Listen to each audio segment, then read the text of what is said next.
All right. Oh, last couple days have been weird, but I was able to try and do a stream tonight, so that's good.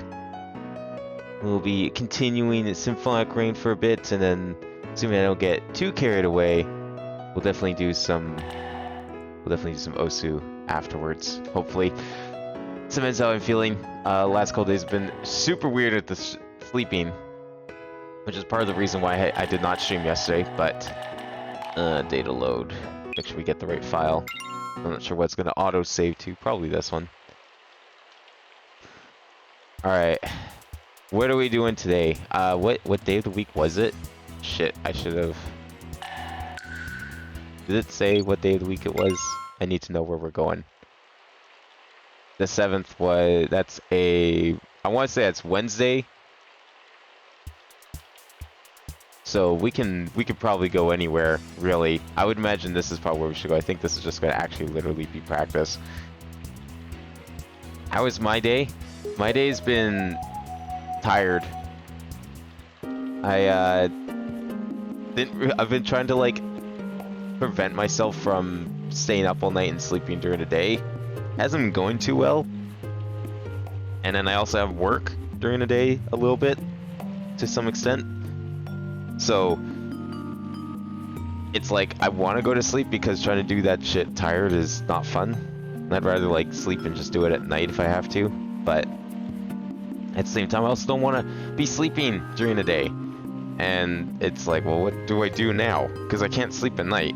I just can't. Like, I physically can't at the moment. It's not working. So yeah, it's a bit of a dilemma. Let me get some water, actually. Oh shit, I should have gotten this filled up before I started stream, but I might go do it now, and then we'll actually get started. Kind of need if I'm gonna be playing a game like this, so I'll be right back.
Running off of coffee? Yeah, see, if I drank coffee, I wouldn't be streaming right now because I'd be asleep if I drank anything with caffeine in it. That's just how it is, unfortunately. What's wrong with Minecraft? Alright, let's actually get started here. I should have had that filled before, but it's okay. Are you okay for today, Torta? For what? Practice. I was hoping we could. Oh yeah, we were also practicing with her. Didn't go so well last time I tried practicing with her. I kind of fucked up, but hopefully today will be better. Oh, of course I'm okay. You don't have to check like that. But what about your own practice? I practice seriously at home too. Anyway, it's the same song. You practice seriously. Don't jump to the conclusion that I just rest all day. But it's true, isn't it? How do you know? I know that much. You've been like that forever. I like to think I've grown up a little. Some things don't change. Saying this in a strangely moving way, Torta brought the subject to a close. Now then, let's go to the practice rooms. Didn't seem like she was making fun of me, so I followed quietly behind her. Okay, let's do our best today. Okay, now then. Sheet music. Oh, that. You're kidding. So today, the same as before is fine, right? God, could you imagine if one of these times it's like, you don't need sheet music, and you have to, like, memorize all the notes? Fuck that. If that ever happens, fuck that. I hope that's never a thing. Saying this, Torta pulled out a single copy of the sheet music from her bag and placed it on the stand. Alright, let's begin. Miss Tornanita? I was busy. There's nothing I could do. But you said you'd have it next time. Yeah, like, we're still sharing the sheet music here? That's gonna be a little weird and awkward. Things happen. No. Well, it's not here now, so that's it. Are you angry at me? Come on now, what's wrong with winging it sometimes?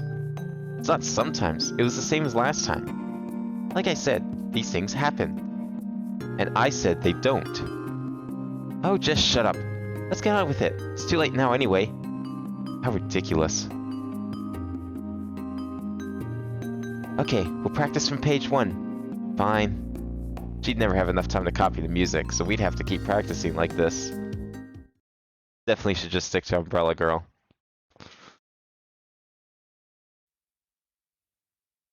Well, this is a great way to start. See if I remember how to play this.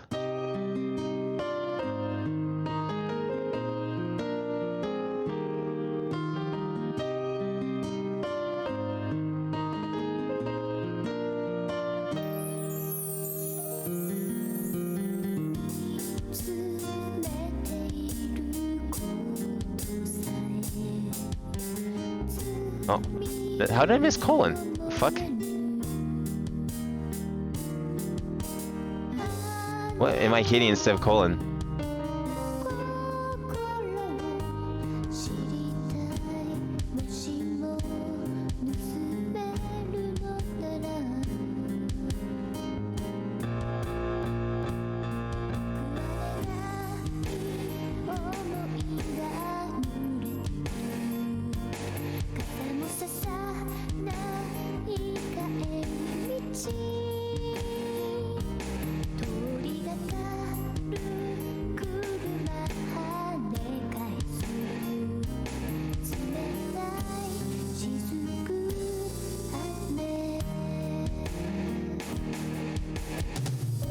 Fuck, I fucked it up.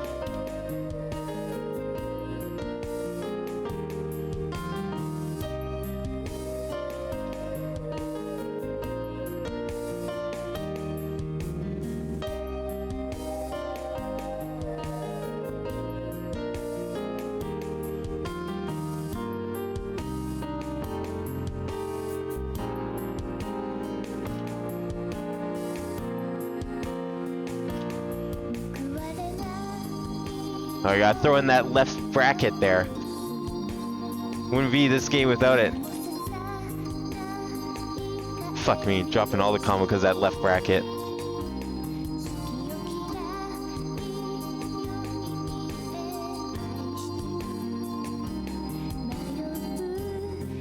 Fuck me. Okay, it's fine. I kinda see what I'm doing wrong. Like, even with the P, I'm seeing what I'm doing wrong now.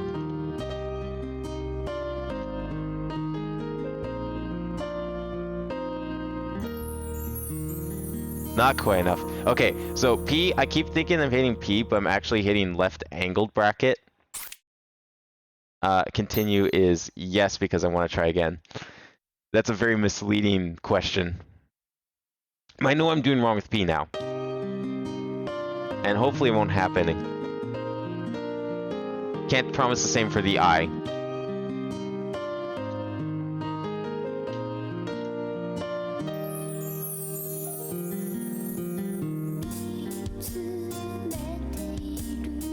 Still an easier song than the other one.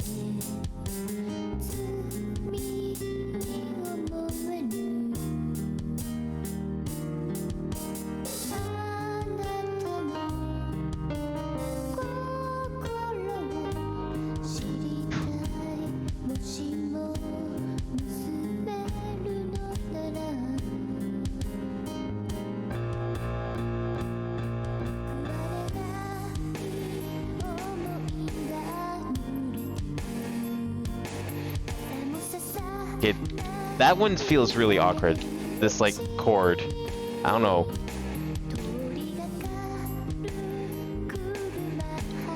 I think I'm hitting it like a little too fast, but I don't think the game cares.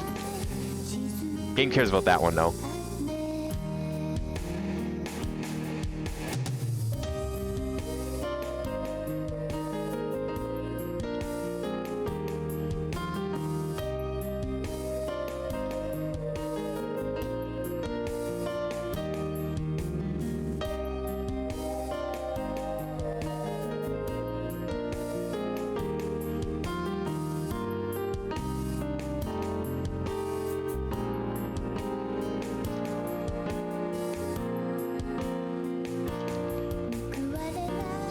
Oh fuck, I pressed the wrong button, no. Press right bracket this time.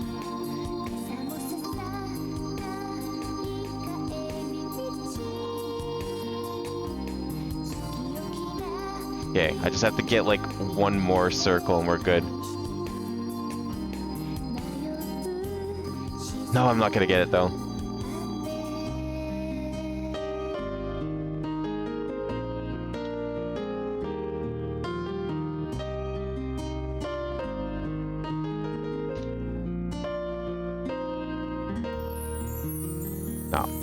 I mean, I'm gonna have to like fail with one of them because we can only take one, but holy fuck. Okay, one more try with this.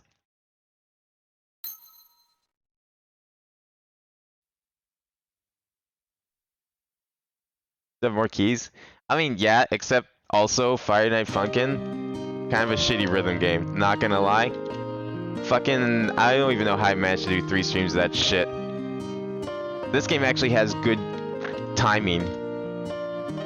And actually works well. Friday Night Funkin' is like, ugh. Like there, I've talked to people who are like, man, I want to play a rhythm game for the first time. And Friday Night Funkin' looks pretty good. I'm like, no, just don't.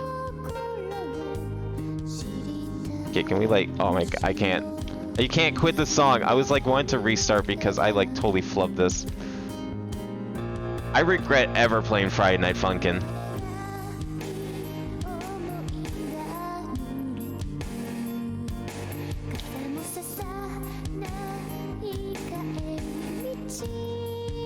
You do not play Friday Night Funkin' because it's a rhythm game. You play it for everything but the rhythm aspect. Because it's like the most broken part of it.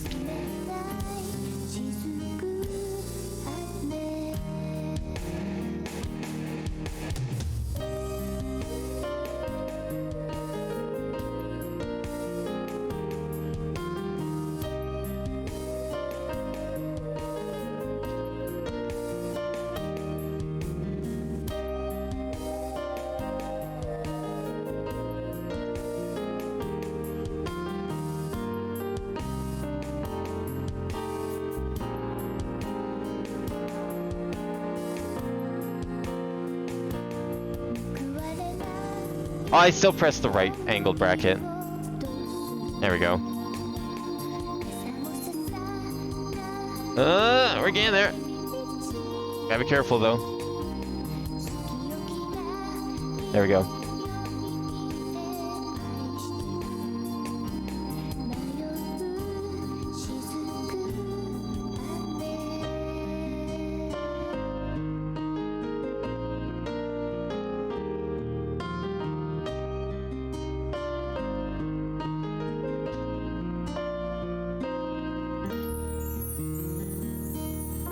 There we go. 3rd time's the charm. Finally, we passed.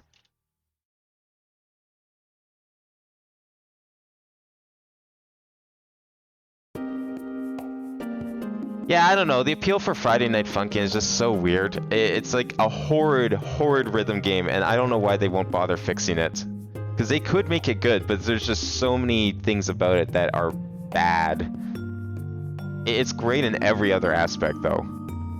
It's got good characters, it's got good, like, design. It looks like it should be fun. It is not fun, in my opinion. As a practice like this, the first thing I felt was nostalgia for the time when I wasn't thinking about my graduation recital or anything about the future. And playing the Fortell and singing was just fun. It wasn't only that, of course. One of our goals was to get better. To give a great performance and be praised by a single girl. At some point, Torta's presence behind me felt like Arietta, and the next thing I knew, I was performing totally naturally.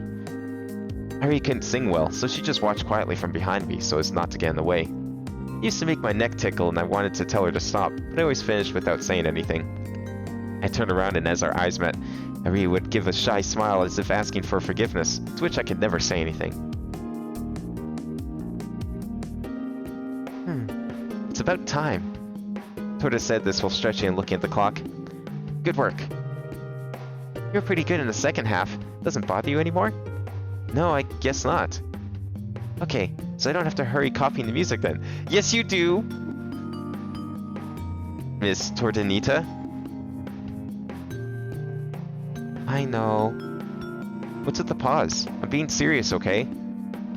Yeah. But it's so easy to sing behind you, Chris. Why?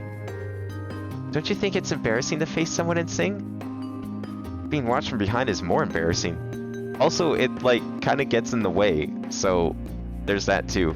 That's you. I'm talking about me. Just bring it next time, okay? I said I know. You're such a pain. I should be the one telling you that.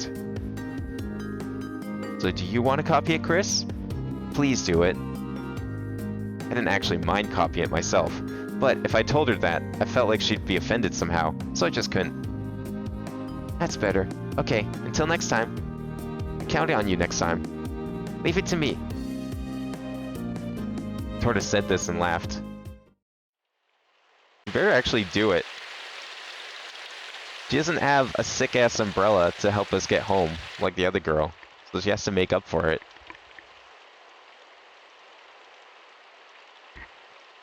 Well then, what should I do next? Honestly, if you like Friday Night Funkin' and you actually, like, want to try a real rhythm game, like, play, go look up Flash Revolution. It still exists. It's still functional. It's the exact same game, but the timing isn't shit. It may not have, like, the characterization or anything like that, but if you want to, like, actually play rhythm games, that's a good start, because it's very similar, easy to set up, because it has all the songs included. You don't have to, like, download extra shit, like with, say, Step Mania or something like that. And it's the exact same game. Far end of the hallway. I walked towards the practice room where Fal was supposed to be waiting.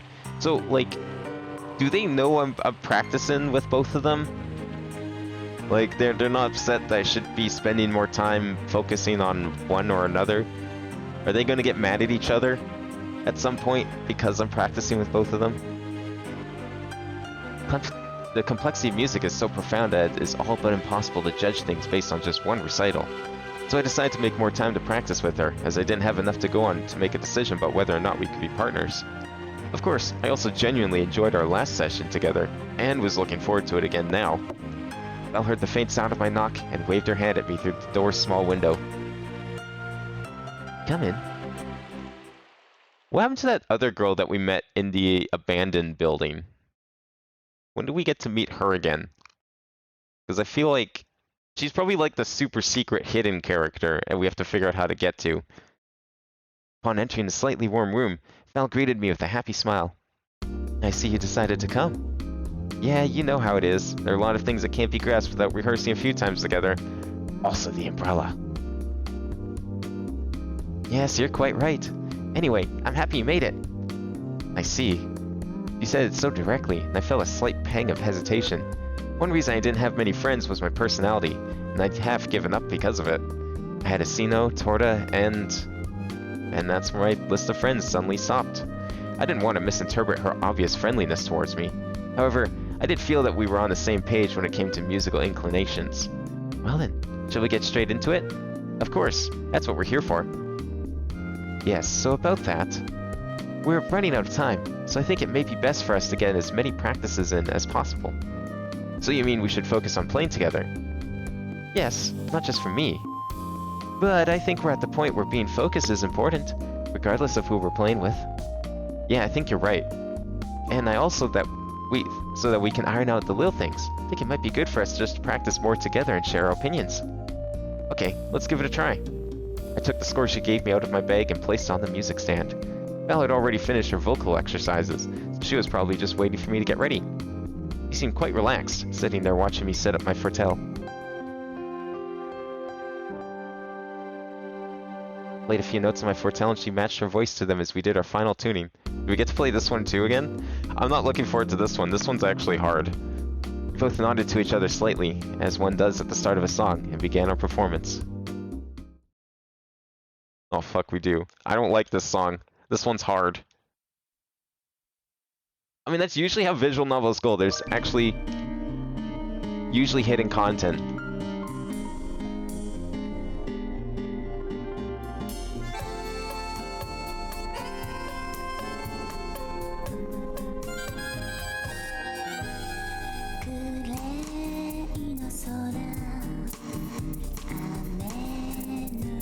Fuck this part.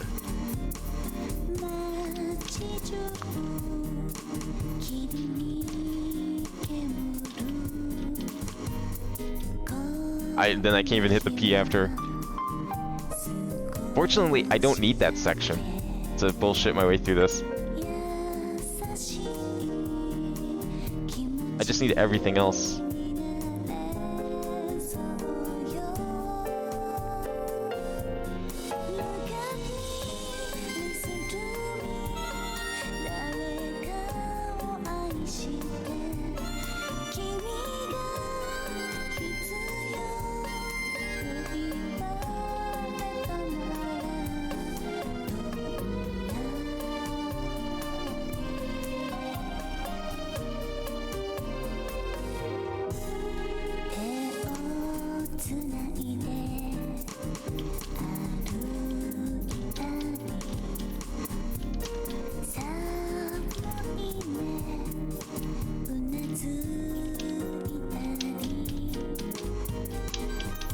I don't understand how you're supposed to do that. But again, I don't need that section. I just have to do literally everything else. Unless, like, judging becomes more strict the further in the game we go.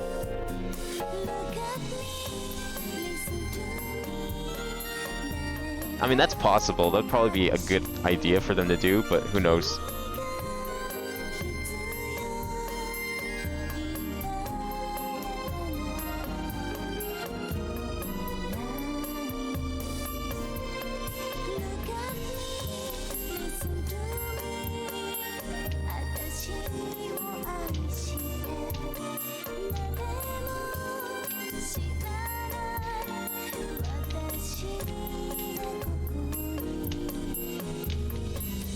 Now see, if I can do that section, we'd be in trouble.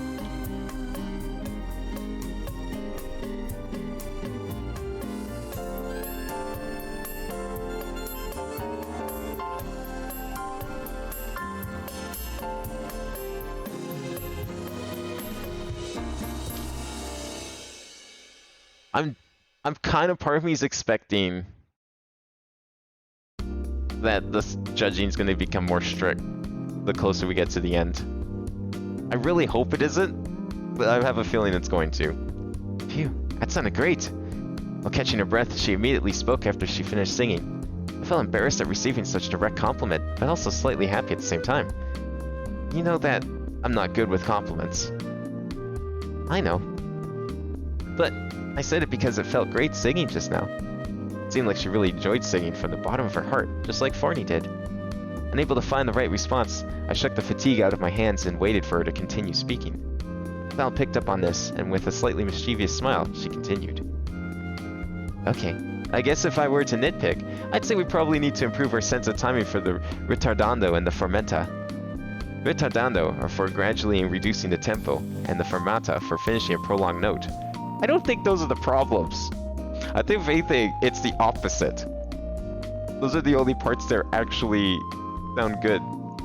Both of these don't have any deeper significance, and in actuality, it's often up to the performer to decide how much the tempo needs to change, or how long a note is prolonged.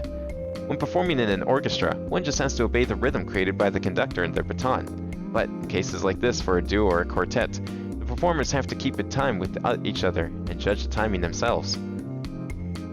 But this is something we can work out just by practicing more together. Alright. Anyway, do you have any comments, Chris? Nothing in particular, no.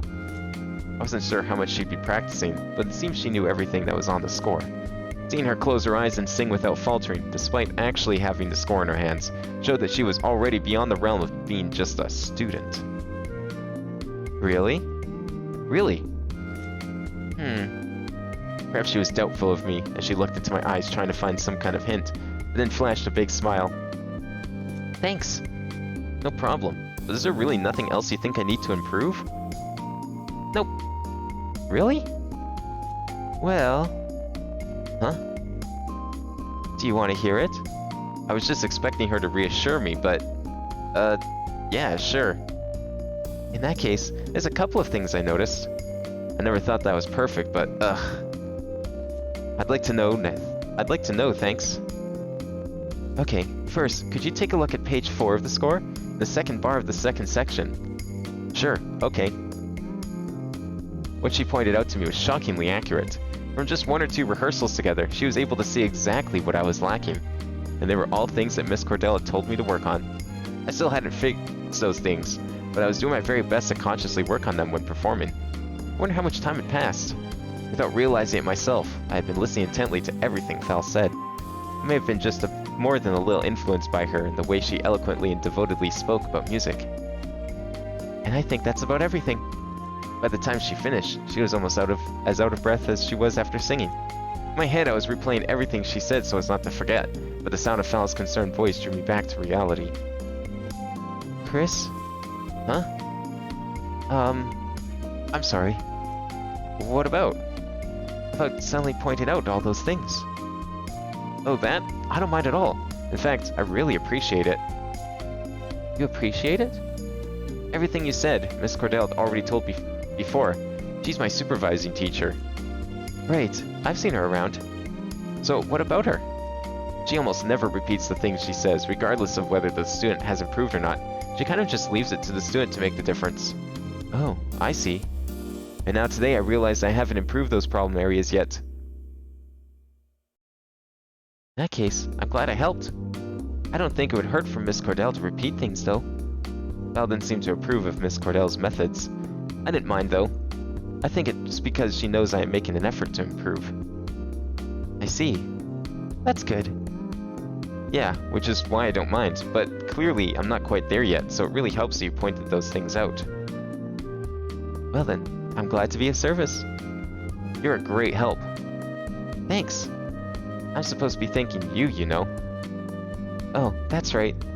She responded simply and with a smile. So why don't we go again with me taking extra care about the things we discussed?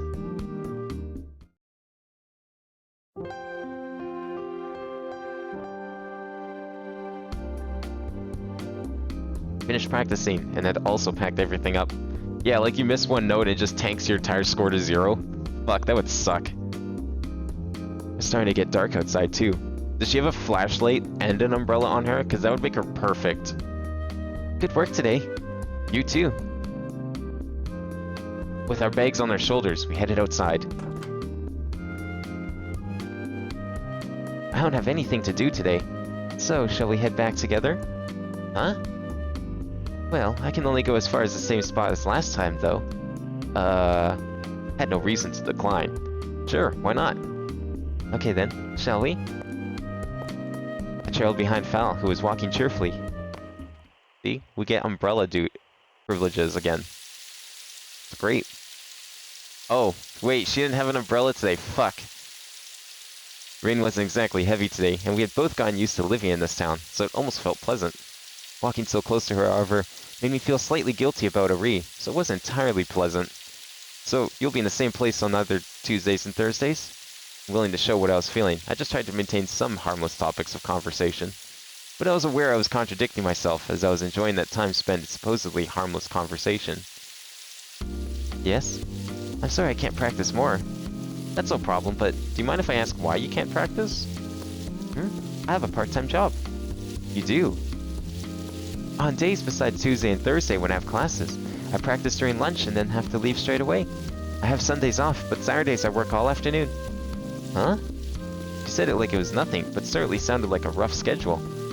When do you practice? On days like today, with you.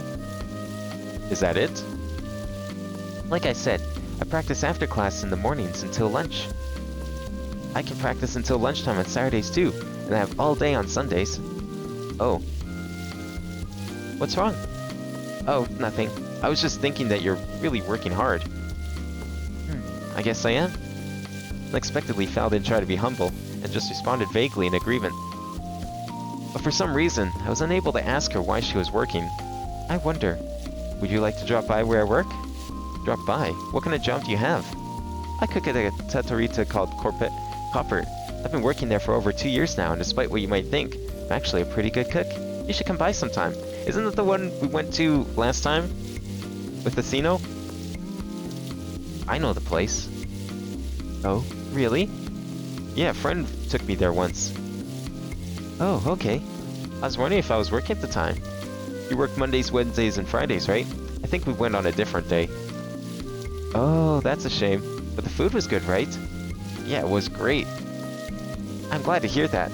I hope you can come by again sometime. Maybe on a day I'm there. Sure, will do. Sure, will do. Val laughed happily while doing her best impression of me. Okay, it's about time for me. I'll see you later then. Bye. Watching Val cheerfully walk off into the distance, I imagined the old district that she lived in. She works a part-time job and devotes her limited free time to her practice. In the beginning, I thought she was just one of those perfect students that was on a different level to me, but I realized that she was just more than that. I left the jumble of thoughts I just had in the corner of my mind and went back to my room after watching her until she disappeared from sight.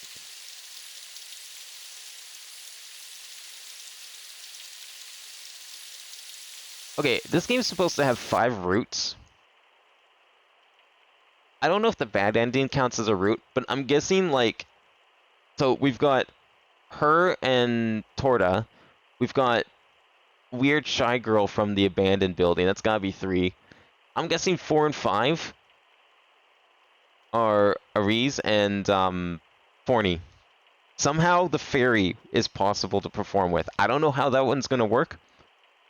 I haven't seen anything that indicates it, but I know something with games like these, you have to do all the other routes sometimes to unlock the final, like, true ending route. So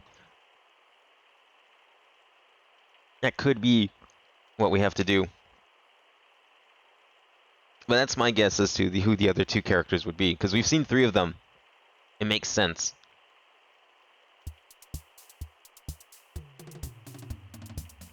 Wait, is today Thursday then? The fuck? Wait, do we have to make a choice? Oh shit. Okay, we better do this here just in case. Who do we go with? Do we go with Umbrella Girl or do we go with our friend? Because I think we have to make a choice here. I didn't realize it was Thursday. I thought it was... No, it's Monday and then it's Tuesday. Yeah, isn't today be Wednesday? Like, no matter how it works out, how the fuck are we... Is she available to practice with? That doesn't make sense. I don't know fucking Italian days of the week, so... it doesn't help. But if we have to make a choice about who we spend more time with, Umbrella Girl? Okay. Yeah, like... We're gonna have to do something. I decided where to go and was thinking of heading outside when Torta suddenly called out to me. Chris, are you free on Sunday? I don't think I have any plans. Why? Grandma's been talking about how you haven't been by lately, Chris. She didn't tell me to invite you, but don't you think it's about time you visited? Oh, Nina. I guess I haven't been by lately. You haven't been by at all. Only a couple of times a year. She's kind of worried. Oh, last time must have been in the summer. That's right. Nina was Torta's grandmother, and she took care of me a lot when I was little.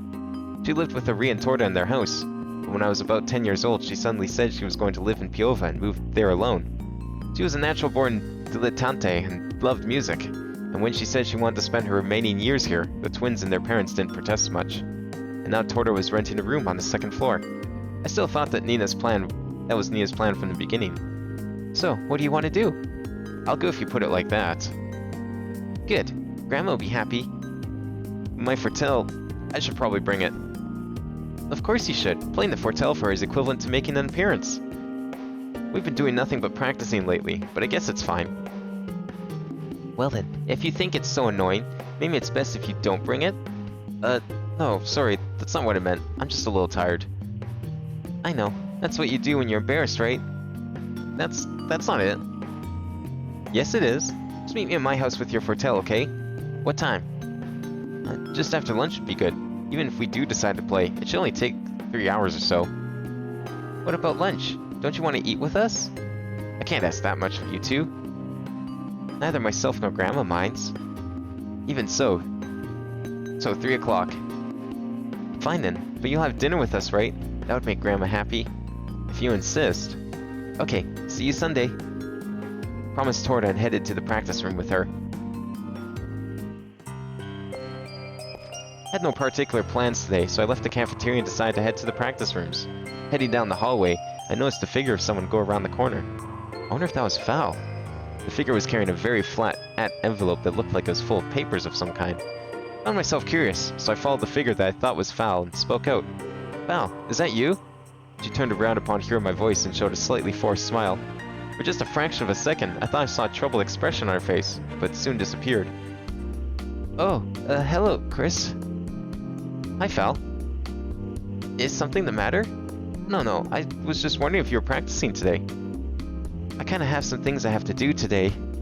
I remembered our conversation from the other day about her part-time job being in the afternoon, after she'd practiced a little, but when I asked her about it, she answered with that same vague smile. Things you have to do, you say? Just some errands. But you don't have much time before your shift, right? Not really, I guess. Again, that vague and kind of forced smile. You couldn't just say no? It was one of the teachers who asked me, and I thought if I did it immediately, I'd have enough time. For some reason, I had the feeling that this wasn't going to work out well. But even if I were to offer my help, would there be anything I could do? So, what exactly were you asked to do? Oh, are you going to offer to help?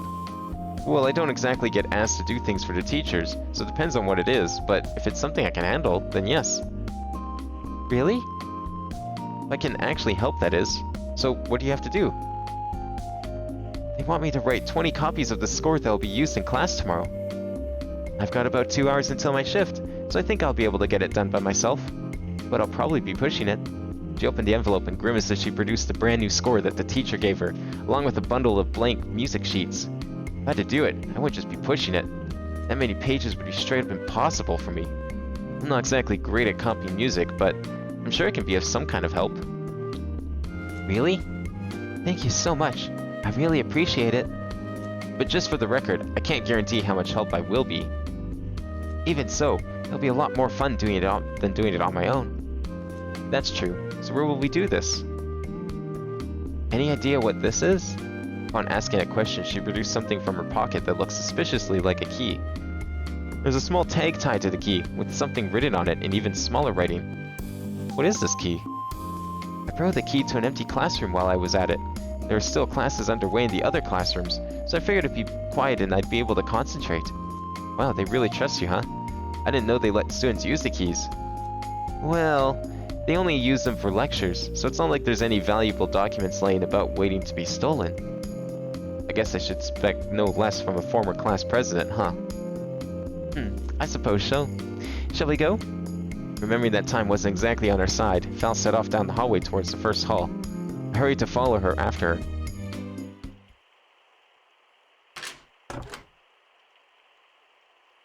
It's been a while since I was last here. It kind of feels new when there's no one here.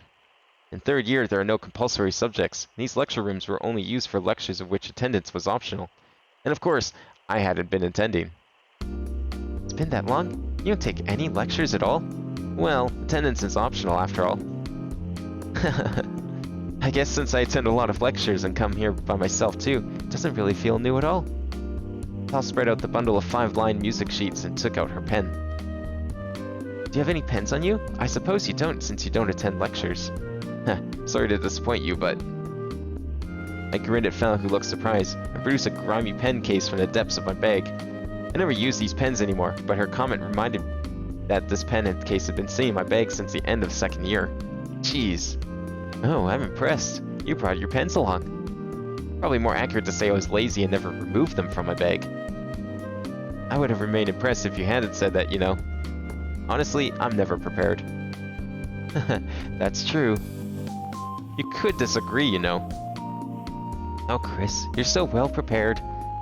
You don't need to be so blatant. So what should I be, Anyway, that doesn't really matter. I'm glad you brought something. This pen's the only one I have. Once I finish, you can start copying from this one. Sure, I guess I'll just wait then. Don't worry, it won't take long. By the time she told me this, she had already sat down and was putting her pen to paper. I sat down next to her and absently watched her go to work. Is something the matter? She must have noticed my gaze, but she didn't look away from the page when she spoke. No, I was just thinking I should get a look at the score while I wait. That might be a good idea. Upon agreeing, she turned the score onto an angle that made it easier for me to see, and then returned to her task. But I had to say, she was quite skilled at this. She finished the first page in no time, and had already passed it over to me. For the time being, I'll hand you one page at a time. Oh, I guess you must have been bored while you were waiting. You could have kept talking, you know. She was being considerate, but really I was just lost for words at how quickly she was at this. No, I was just thinking, you're really quick. That's because I'm used to it. She almost seemed to be enjoying herself, and by the time she finished her sentence, her pen was already moving again. I think anyone could do this once they're used to it. Are you actually part Italian? Do you know any of these words that are on screen that are not in English? Out of curiosity, then? Like, I'm only guessing these names based off of French, because they look very similar to French names. But I'm not sure how accurate that is. Like, this should be a Friday. I'm guessing this is Friday, but I'm not sure. I was doubly surprised at the next page she had just passed me. It was way too neat for something that was supposedly rushed. The notes and the symbols, and all the musical terminology and beautiful flowing writing were perfect. Even I was capable of writing something of this quality, if I had the luxury of time to do so. But to maintain such a level of quality and at that speed, now that was impossible. There's no need to rush, you know. I wasn't really used to talking while I worked either, so my responses became a bit delayed. I guess talking to you at the same time doesn't help? Kind of. She must have thought my lack of proper answer was funny, and she laughed in response. I suppose I'm used to it. When I was a member of the student board, we always chatted while we worked. I guess this is the result of me hating this kind of thing in class. On top of that, I was doing my best to copy everything extra neatly, as this was a request from one of Fal's teachers. I really don't mind if you take your time, though. It's a lot more fun than sitting here in silence. Actually, I'd even do it all by myself if that were the case. And so my job would be just to keep you entertained? Alright. I was joking, but you know I can't just stop helping you now. Oh, I really don't mind either way. Saying so, she laid out the scores she just finished copying alongside the others, so as not to smear the ink. By the look of things, there were a lot of repetitions, and the score itself was only a few pages long, but a good section of it had already been completed. Okay, moving on, I guess.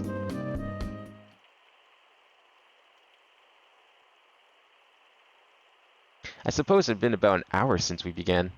I returned to my seat after laying out all of the completed music sheets across the desks, and realized we had gone through the entire bundle of sheets.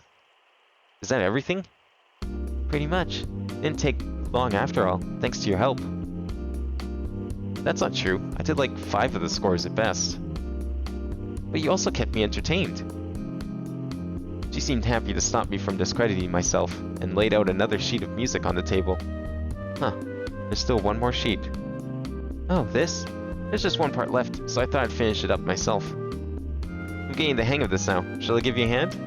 No, it's fine. If each little part is written by different people, it'll end up being distracting for the reader anyway. Good point. She was completely right, so I didn't try to argue and just sat myself down and watched her do the last part. Since she said she could talk and work at the same time, I decided to ask her a few questions. I was wondering, were you really enjoying this? Yes, of course. You don't find it hard at all? Not at all, but why do you ask? Oh, it's nothing. I was just thinking, you're really amazing. No, I'm not, really. Besides, I'm just doing what I was asked to do. There's plenty of people who aren't capable of that. But I am. After making a lot of effort, right? Effort? If it's needed, yes. Why do you go so far to help people? I think you might be misunderstanding. I do it for myself. All of it is just for yourself? Maybe it is. Somehow I doubt that. Oh? Why, thank you. I'm not sure why she thanked me in that way, but soon after she quietly placed her pen on the table. All finished. Good job. Thanks for your help, Chris. Look at the clock on the wall. I realized that Val still had some time left before she had to leave. It really took a lot less time with 2 hands instead of 1. Thanks again. I'm glad I could be of service. Alright. Finishing up our work, we gathered up all of the copied scores and put them in order. Carefully shaking out the last piece of paper that hadn't completely dried, we finally finished everything. I really appreciate your help today. I wish I could do something to thank you more. I really didn't do anything that special. I had a feeling you'd say that. In that case, why don't you come to my trattoria? The trattoria where you work? Yes. If I ask my boss, I'm sure I can treat you to something. I couldn't let you do that. Really, it wouldn't be anything special. Oh, and if I ask about it today, I should be able to take my break when you come by. But... So, do you want to come by at night? Or would the afternoon be better? I'm fine either way. What? I always start in the afternoon, so mornings wouldn't work. So, you have to choose. In that case, nighttime? Okay, nighttime it is then.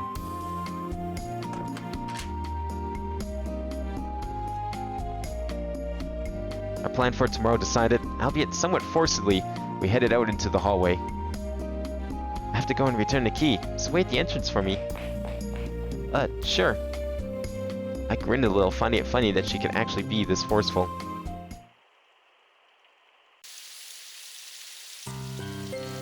We walked as far as the old district just like yesterday, so I decided to confirm the plan for tomorrow.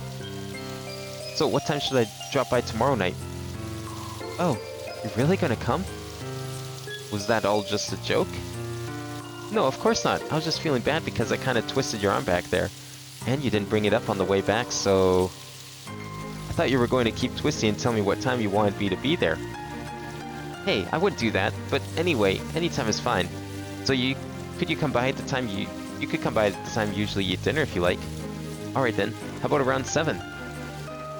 7 it is then. When you come by, I'll make sure to serve you some of the specials. Huh? Will that be okay? Yes, of course. Well, see you tomorrow. Sure, see you then. I watched her walk away until she was out of sight, and it occurred to me that this is something I've been doing a lot recently. That showed how much time we've been spending together. And despite that obvious fact, I was still unable to decide on who to partner up with, which made me annoyed at myself.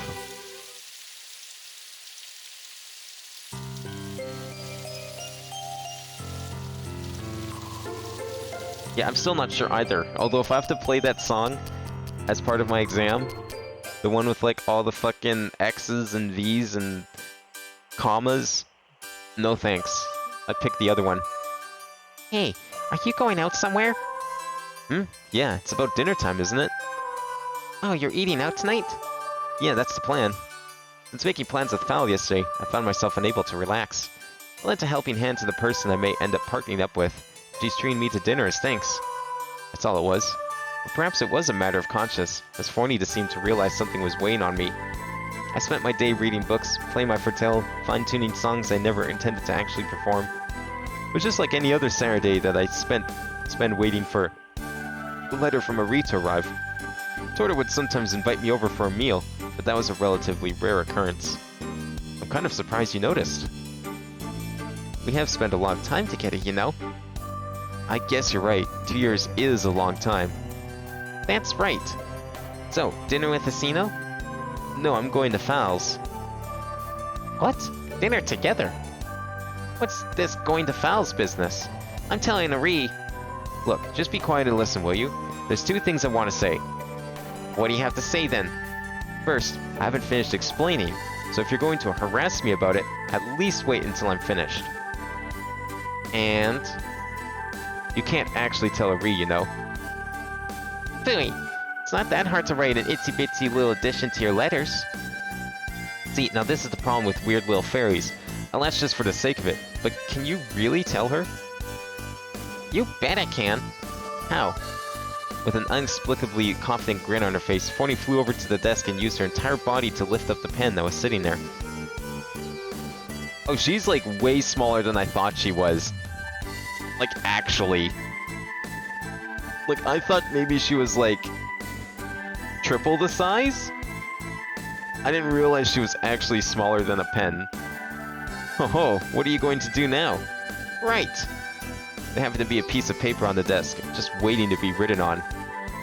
Also, these are some really modern looking pens considering how, like, not modern some other parts of the world seem to be. Like, they were talking about waiting for ink to dry and shit. I thought that they were using fountain pens from, like, early 20th century, circa.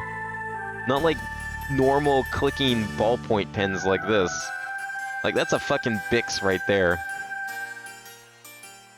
Probably the one I plan to use to write my letter tomorrow.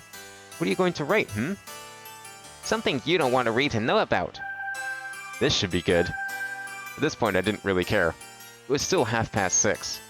The trattoria was that far away, so I was sure I'd have enough time to watch the spectacle, then head over there.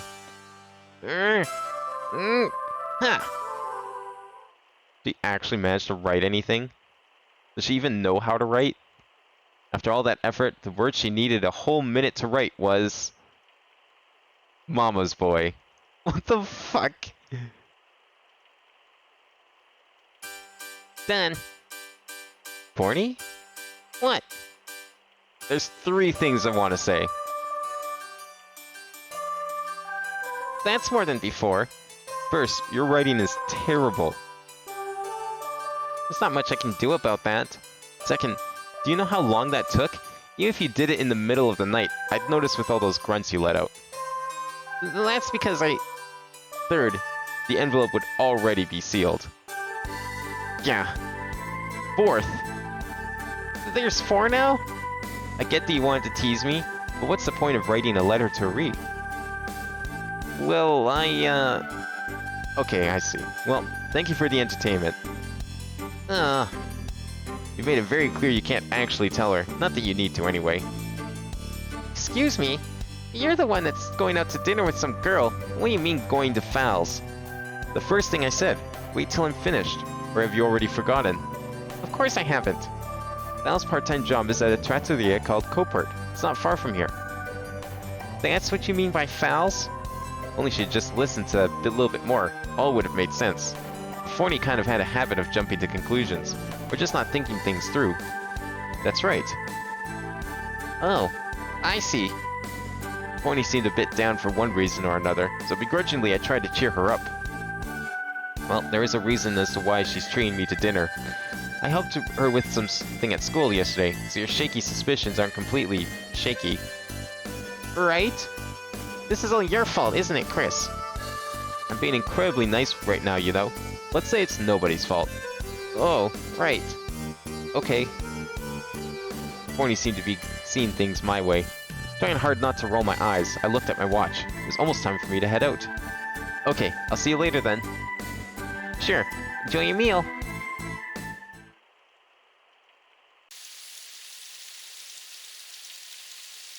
I jogged through the streets in the rain, and soon reached my destination.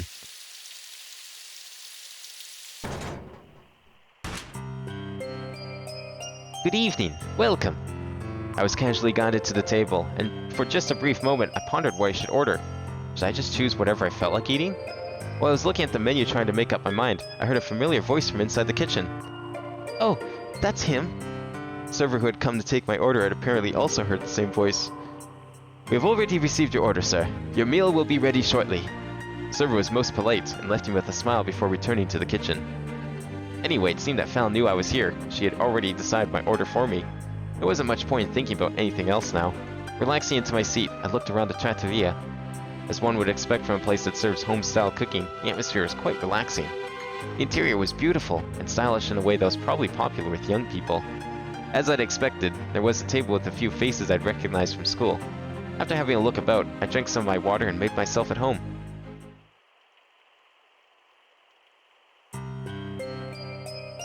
Thank you for waiting. A short time later, the waiter brought me a plate of food. Upon the silver plate was a neatly placed serving of lasagna, which steamed deliciously. Good evening. You're right on time. I thought I was going to be slightly late, but I guess I made it. Well, your timing was surprisingly good. So did everything work out okay? It did. I asked the boss to let me take my break now, so it's okay. She had her white sanitary-looking apron tucked under one arm, so she must have removed it just before coming over. Val sat down in the seat across from me. Isn't this a busy time, though? It seems pretty packed in here. It seemed I had been fortunate, as a lot of other customers poured in after me. There were a few people seated outside the restaurant under the cover of the roof, waiting to get a table. It's fine.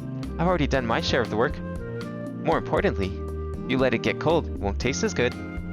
Passing me a knife and fork, Val sat there staring at me with a smile on her face. You aren't just going to watch, are you? Don't mind me. Go ahead and eat. That's kind of hard to do when you're... How about I sit next to you then? She moved over next to me the moment she finished her sentence. You're going to watch me no matter what, huh? Well, if I don't do anything at all, they'll probably kick us out of this table for 4. I don't really mind that. You don't want my break to go to waste, do you? Good point. Well, we're fine anyway. Now eat up before it really does get cold. Doing my best not to be bothered by Val's gaze, I ate a mouthful of the lasagna I'd cut up. This is really good. Isn't it? I made most of it myself, you know. I've been working here for 2 years now, so it better be good. Did you used to cook before you started working here? We continued talking while I cautiously let my lasagna cool down enough for me not to get burned by the cheese. Why, of course, yes. That's why I'm pretty good at it now. I see. It does taste really good. I remember eating lasagna somewhere a while ago, but it tasted like rubber. I'm not sure that counts as food. This place isn't that big, and the prices are pretty reasonable, but the owner has a strict policy when it comes to making good food. You look happy just talking about this, you know?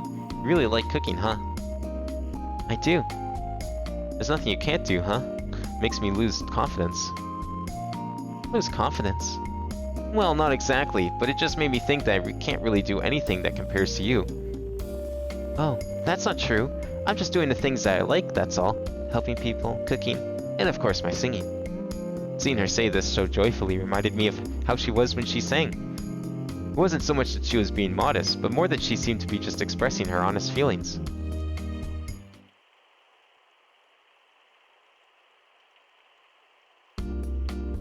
That was great. Did you like it? I really did, yeah. Might have to come back again sometime. Just as a regular customer? Of course. But are you really sure I don't need to pay for today? I'm sure. I told you, this is my way of thanking you. But if you decide to come here regularly, I'm sure we can give you some things on the house. If that's the case, I'd be a fool not to come back. I'm not actually trying to advertise, but come back again sometime, okay?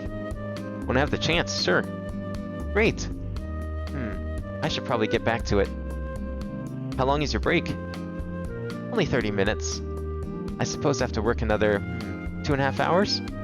Is it going to be hard? It's not that. I was just thinking it's a shame. Shame? That my break is over so soon. Saying that, she stood up and took the apron that she had left sitting on the seat. I already left the staff at the cash register know, so you can just head out when you're ready. Okay, sure. Thanks again for the meal. See you again soon. Perhaps she was in more of a rush than I had thought. She was already putting on her apron as she disappeared into the kitchen. Really did enjoy the food I had tonight, so I figured that I would be back again sometime. I didn't have any problems with cooking for myself at home, but I have to admit it was nice to eat out for a change. Thanks for the lovely meal. Thank you very much. I showed my appreciation to the staff at the cash register and left the trattoria.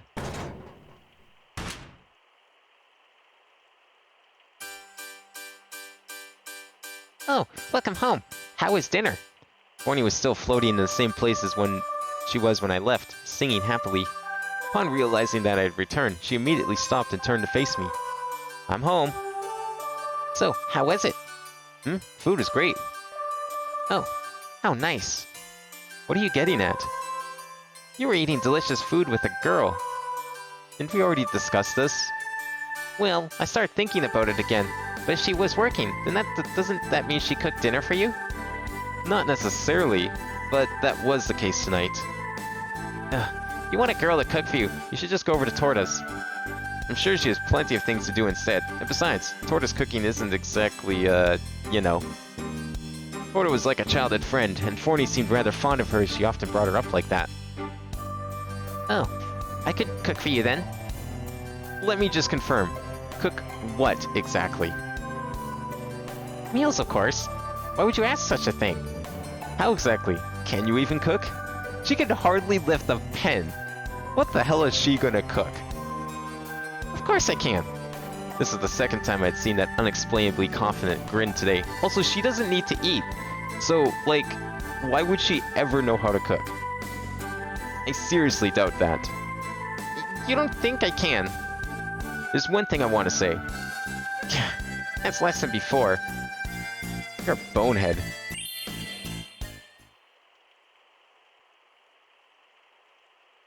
And that's how my usual boring weekend passed. Val, Ari, had a lot of things I probably had to think about, but instead I just focused on the letter that I would receive from Ari tomorrow. I'd agreed to meet Nina before that, but I was wondering if I'd be able to make it on time. My body was feeling heavy due to the belly being full of lasagna, and a comfortable wave of drowsiness gradually came over me.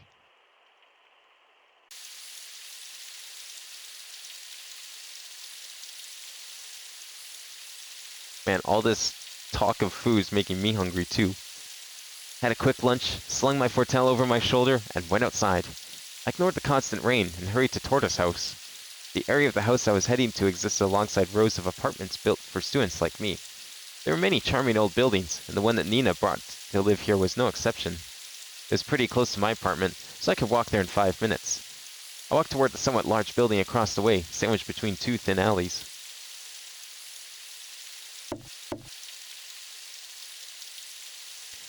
Just a minute. Come in. I was greeted by a smiling Torta and went inside. Thank you for inviting me. I took a step into the room with its nostalgic smell.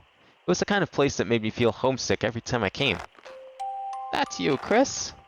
I heard a chair creak and Nina called out to me. Yes, it's been a long time.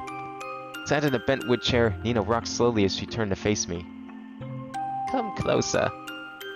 Yes, ma'am. I moved closer as she asked, and touched her deeply wrinkled hand on the armrest. You've gotten so big. It's only been half a year. I can't grow that fast. There's that adult tone again. She said this in a graceful voice and looked me in the eyes. No, the truth is she was just trying to look. Her narrow eyes couldn't open very wide and were clouded white. They almost couldn't see. Right? Doesn't suit you. A long time ago, I called Nina Grandma as Torta did, and she still talked about it like it was yesterday. I didn't mind being treated that way at all. But I was getting to the point where being treated like a child was humiliating. I was also at an age where I had to be polite on extent. Anyway, it's been a long time. That's fine. You brought your Fortel. Does that mean you'll play for me? If you don't mind my Fortel playing, I'm sure you've gotten even better. Well, I can't make any guarantees. Always say the same thing. You need to have more self-confidence, Chris. Can't. I mean, he's been like this for so long. You can't change so easily. Torta, it's a compliment. Oh, thank you? You're the same as always. Just like I said, right? You too, Torta. You're always quarreling with Chris. Grandma? Hey, you're gonna play me something today, yes? If it's a song I've practiced. I answered her and started setting up my Fortel. It only happened around a few times a year, but playing at Nina's house like this had become customary. Should have made her look older? Who, Torta? I mean, she looks pretty much on point for what you would expect a... She in the same... I think she's supposed to also be 17. A 17-year-old in anime.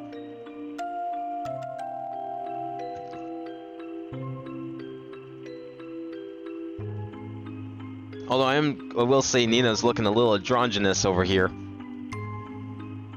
Nina also frequently went to performances at the concert hall, so it was a little embarrassing for students like us to perform for her. But Nina looked forward to my visits more than anything. So I told her about the happenings in my life, and then played the Fortel. That song you played for me last time, what was it called? Last time, I need more information. Last time for you could be many years ago, Grandma. So, and for now I'll try playing all the songs I've played here. You're uncommonly eager. You didn't complain. You didn't even complain. I'm impressed.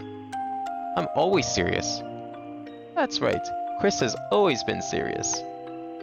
Huh? No, I'm sorry. I told a lie. I expected Torta to complain, but being affirmed like that, I felt more guilty than embarrassed. If you two will play for me, anything is fine. Don't say it in the first place if you're not going to apologize. Your reply was too late, Torta. Don't try to blame it on me. Torta elbowed me in the shoulder, then got ready to sing. I already did some light vocal warm-ups, so I'm ready anytime. Are we actually playing this? I'll be ready right away, too. Nina slowly leaned back in her chair, making herself comfortable in order to listen to the music. Even that behavior was nostalgic. Slightly regretting not visiting for so long, I vowed secretly to play more seriously than normal today to make up for it. First, I lightly arranged my fingers on the keys and struck a chord. Clear sound of the Fortel rang out in the room, and Nina faced me slightly. The house itself was large. There wasn't anyone in the area that would complain about the noise. I repositioned myself slightly so Nina could hear better, and faced Torta. Except for practicing for the graduation recital, I almost never played with Torta apart from these occasions. That's why I was a little nervous. Anytime. Okay, just play anything I know. Alright. I let out a big breath, met Torta's eyes directly in front of me. We didn't particularly need a signal to start. I breathed in at the same time as her, and then gradually struck the keys. Oh, we don't get to play this one. Unfortunate. I played popular songs we learned when we first came to the school. Nina was motionless as if she were sleeping, just letting the waves of music wash over her. But our repertoire of songs was exhausted in less than an hour, so all we could really play was songs we'd heard somewhere, or songs we learned when we were kids. Even so, it wasn't a problem as long as Torta knew the songs, but sometimes I would start playing songs she didn't know the lyrics to, and I could do nothing but keep playing, and Nina would laugh. Then Torta would get angry at me afterward. But those moments were fun too. I was able to just enjoy the music for the first time in a while. Oh, you were talking about the old woman? Yeah, no, definitely. I wasn't sure who you were talking about, but I would agree if it's the old woman. She was looking almost kind of manly too. It's weird. Like, I'm not sure what kind of face that's supposed to be. As the three of us rested after dinner, time passed quickly. All we ended up talking about were the goings-on in my life. Nina wanted to know trivial things that I wouldn't even talk about even to Torta, and we ended up talking until very late. It's getting late. I should be going. Chris, thank you so much for today. Oh, I'm sorry I can't visit more. At some point my tone had gotten familiar too. Every time I came, I tried to be polite, but I was always this familiar by the time I went home. Don't go out of your way. It's fine if you come when you want to. Yeah, okay. I answered honestly, without overdoing it. Nina nodded slowly, and finally took my hand once again. I don't know if they should be exaggerated that much, but yeah, just something. She looks like she's kind of in her 50s, but she's acting like she's in her 80s. She had asked me to come again. I would have happily promised to, but Torta's and my relationship was complicated, so I just couldn't say that myself that and I'd come again. Okay, see you tomorrow. Standing in the doorway, Torta murmured at the end so only I could hear. Thanks for today. Yeah, see you tomorrow. I inhaled the nostalgic smell of the room deeply one more time and went outside. The falling rain was cold, so I put on my coat again and hurried home.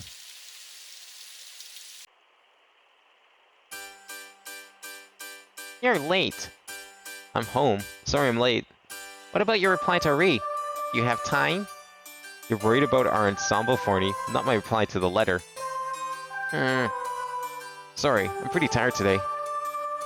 What are you talking about? Hurry up and write your reply. Think about tomorrow. It'll be all I can do to write the letter. What? We really can't play then? Next week, we'll play twice as much. Forgive me. I waited for you and everything. I'm really sorry about that. Fine. Couldn't do anything about Forney. Maybe I could play with her a little tomorrow, even though it wasn't Sunday. Sorry, Forney. I didn't know if she could hear me, but I apologized quietly and decided to forget it for the time being. Now then. I did talk for a long time, but I was still full from dinner and was struggling to stay awake while I opened the letter. Looking at the neatly lined up letters gave me a feeling of relief, threatening to make me sleepy again. No, there's like modern Bic pens and shit. So it's gotta be at least 20th century. Also, what? There's like lamps. So it has to be 20th century. I wanted to relax a little, so I lay on the bed to read the letter. The letter? Letter. Blah, blah. Can't read that word for some reason. Chris, no doubt it's still raining there. The rain here last week soon stopped and the weather is almost shamelessly nice again. Sometimes I wonder how endless rain would make me feel. If I could take even a little of it here, I'd do so happily. I feel like I can see you laughing at me for saying something so silly, Chris. But that's honestly how I feel. How is the search for your graduation recital partner? I'm sorry to bring this up again, but it's the most important thing right now, so forgive me. Even if it's not Torta, no matter who it is, your graduation is on the line, so it's important. I hope you find someone good and soon start practicing. It would be pretty sad to only talk about that, so I'll write about myself a little. I started working at this bakery at the same time that you and Torta entered the music school, so it's already been over 2.5 years. I might have mentioned some of the details before, but I don't think I told you officially yet. Anyway, I can bake bread from start to finish now. I'm very busy every day, but it's fulfilling, and I think I'm working just as hard as you, Chris. I hope I can serve you some of the delicious bread I make someday, Chris. I'm eagerly awaiting that day. Arietta.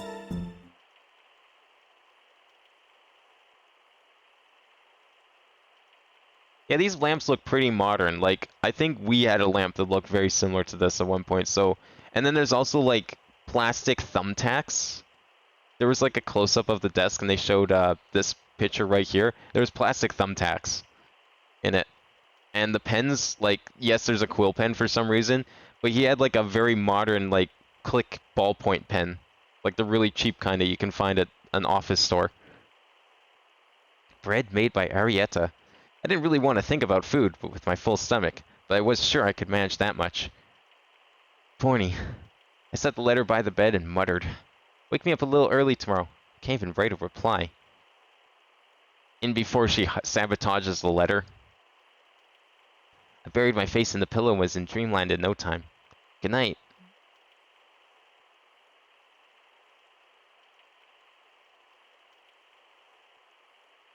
Wake up. Wait, what's this? Plot? I felt like someone had said something into my ear. I hadn't slept off all my fatigue just yet. I didn't want to open my eyes yet, and I was drowsy. I just couldn't get up.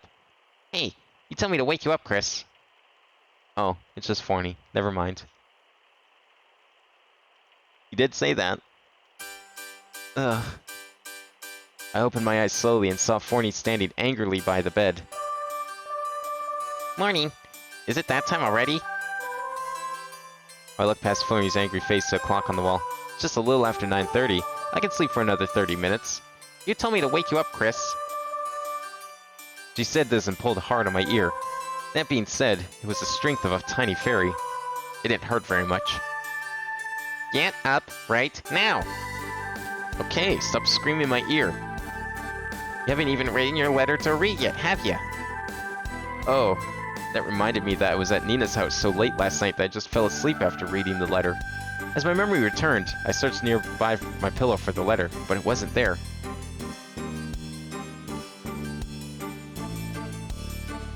See, the harpsichord to me, I don't know, maybe it's because of games in the 90s, but the harpsichord always makes me think of medieval castles. Because that's what games in the 90s did, they used them in medieval castles. It was like the de facto instrument on PC games. If you're looking for the letter, I put it on the table so you wouldn't crumple it up, Chris. Oh, thanks. Now hurry and get up, write the letter, and practice properly today. That tone reminds me of someone. No, maybe it was like that since I met her. What she was saying reminded me completely of Torta. Whatever. Thanks for waking me up anyway. Ugh. You can do anything without me, Chris. Not anything? Not anything. I see. I was thinking of doing an ensemble with you today after I got home, but if you say things like that, I don't think I want to. You weren't thinking that. No. It's okay if you think I was lying. I was just thinking that would be nice, but I don't want to anymore. Huh? I thought she'd apologize right away and be done with it. Why are you being stubborn? I'm not. I think the way you're talking is evidence that you're being stubborn. Maybe I've been too mean to her since yesterday. I started to feel kind of bad for her, decided to give in. Okay, I'm sorry. It's fine. Forney was angry, but I couldn't help but thinking it was a little cute. While contemplating how much longer I would leave her to stew, I decided to finish my original goal of writing a reply to Ari. Oh. I stood and walked toward the desk, but Forney whispered something behind me. What? Nothing.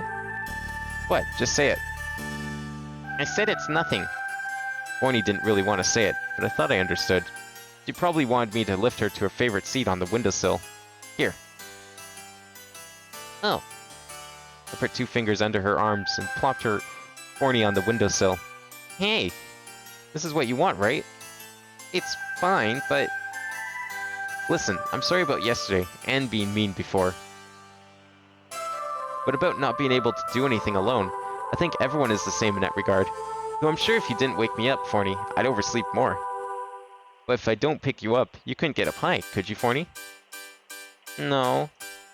So I think you were a little wrong saying I couldn't do anything, regardless. It takes 2 to make an ensemble. Okay, I get it. Thanks. Now I'll write that letter. Forney lowered her eyes to look out the window and hummed as she often did when she was happy. That relieved me, so I pulled a blank sheet of paper from the drawer and moved to the table. It was good that Ari seemed to be doing well. I felt like she used to write often about how hard it was at first. I wrote complaints about how I couldn't get used to the school too, but now I'd made it this far. You could say it was because of the support of people like Forney, Torta, and even Asino and Miss Cordell. I was sure Ari had people like that too. They didn't appear much in her letters, but I started writing the letter thinking about Ari's friends. I think, like, I agree with you, but if you saw the pen from earlier they showed, I don't think you would be saying it's the 1930s anymore. Like, the design was super modern. I don't know, it's one of those, like, weird anime games where it's like everything's modern, but except technology. Like high-tech stuff. There's no computers, no cars or anything like that. Everything kind of has this weird rustic look, but then they have like modern shit, like super modern books and paper and pens and everything else. There's just like a couple of key things missing for some reason. This really weird mix, and you see it a lot in like lower budget Japanese games like this. I'm not really sure what you'd call this style. It was very common in like the aughts and like the 2005 to 2010. Probably earlier too. Are you finished? It's almost time. Forney had totally cheered up and told me this while looking at the clock. It's okay. I'm done. If I get ready and go, I'll be just on time. Thanks for waking me up. You really do need me, Chris. Seemed like she had changed her way of speaking a little compared to before. I could do nothing but agree. Yeah. I laughed while I answered and got ready to leave. Okay, see you later. Have a good day. You'll be early today, right? Maybe, but even if I'm late, I'll keep to my promise. Yeah, I know.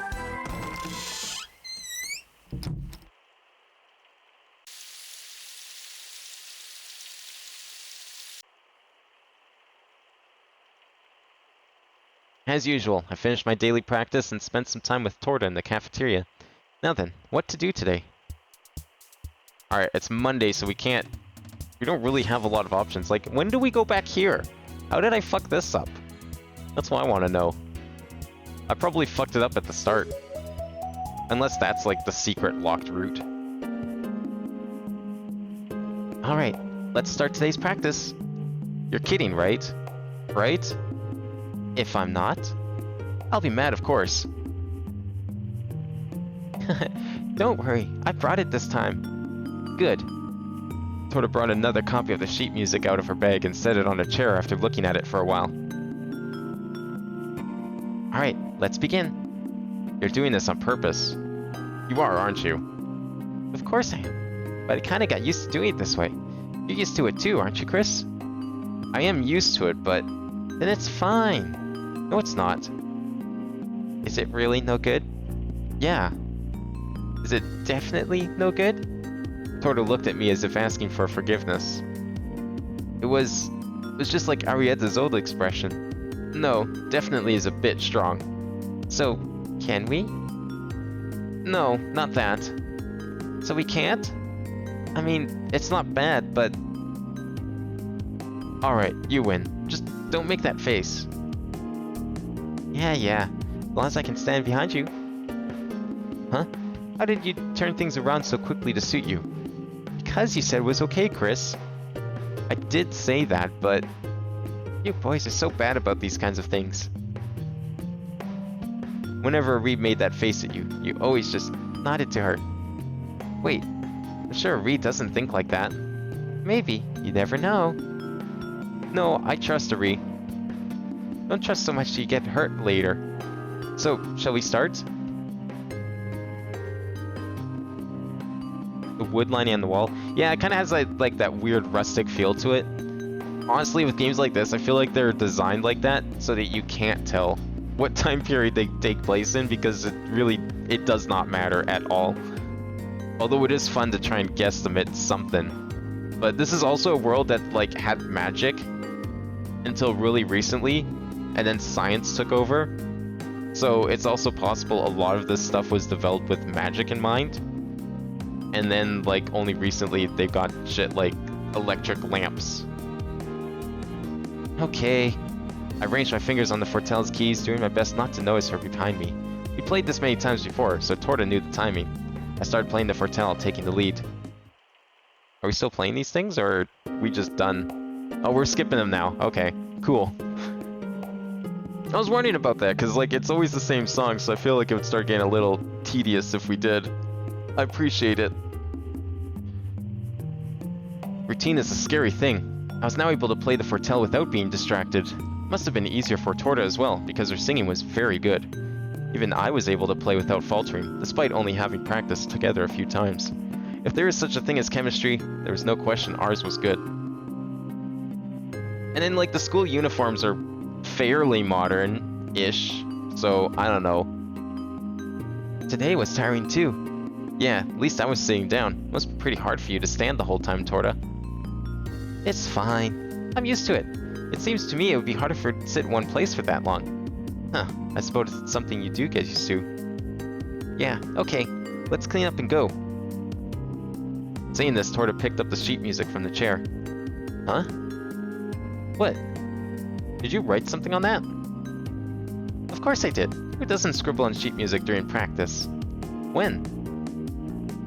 You didn't look back once. Did you forget I was there? No, I was just that focused on practice. I know, I was kidding. This wasn't her sobbing routine from before, but it was a face I couldn't get angry at. This is why girls are so scary. Now then, let's go. Yeah. Somehow I felt that I was being twisted around Torta's little finger, doing whatever she wanted today. But at the same time I felt nostalgia. My cheeks were flushed with warmth before I knew it.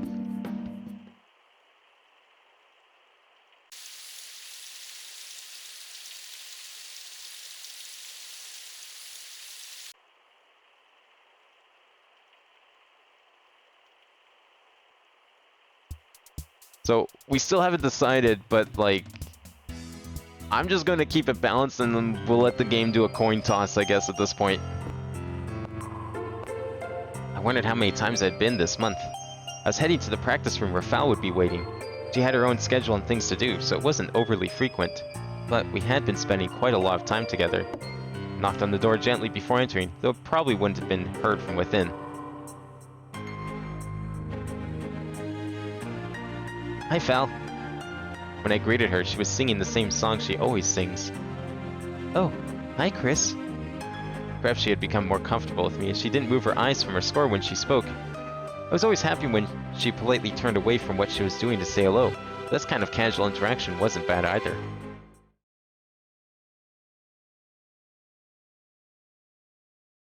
By the time she finished singing the last part of her song, I'd already prepared everything I needed and was singing at my foretell. She didn't need any more warming up, so we could start anytime we wanted. Shall we just rehearse for now? Sure. I responded and briefly played a few notes. Man, I'll be happy if I don't have to play this song again. Okay then. Huh? There was something just right about the atmosphere in the practice room, and it caused a brief moment of deja vu. Had I experienced this before? Obviously, I had not been with Val. The smell of a slightly moldy music room, a room with air so compressed, seemed to press against your eardrums. I suddenly remembered the unique atmosphere of the music class I had studied as a child. Oh shit, flashback scenes. We could always hear the sound of someone playing the piano or the voice of someone singing. Even if someone entered the room, the music would never stop, and the room was always filled with the sound of melodies. And before I knew it, I too had become part of the ensemble.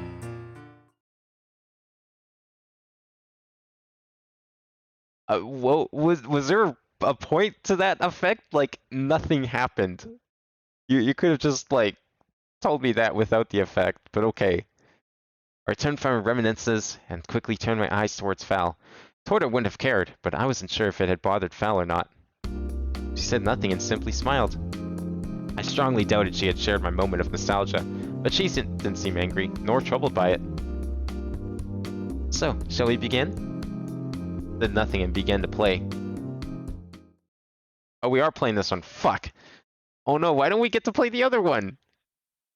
What does that mean?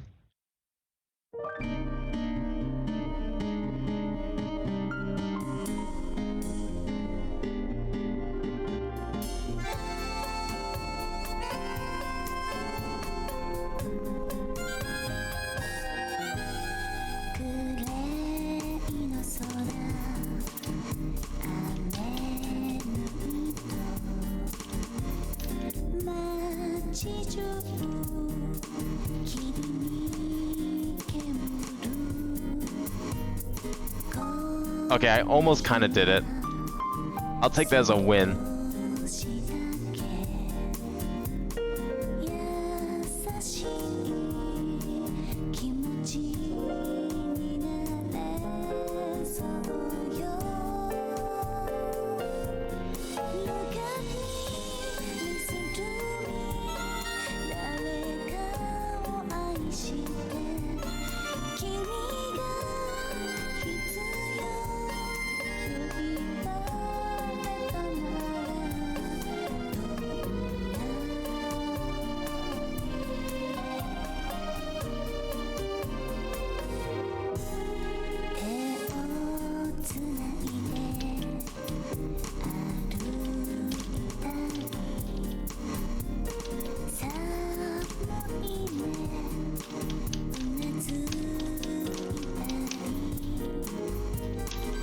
Okay, I'm like actually feel like I'm starting to get it, which is great. Because I still don't know what the other songs are in this game. Because we got at least like 3 other people that we could potentially play with. And they're probably going to be way harder than any of these. These are probably all the easy songs.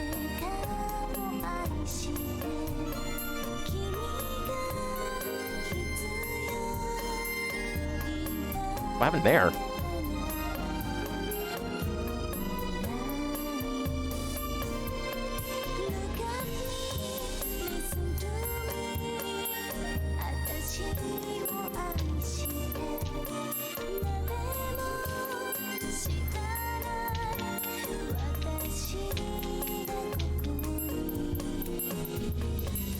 Oh god, it's not good. I actually fucked up that part. I don't have a backup strat. Do I get to try again?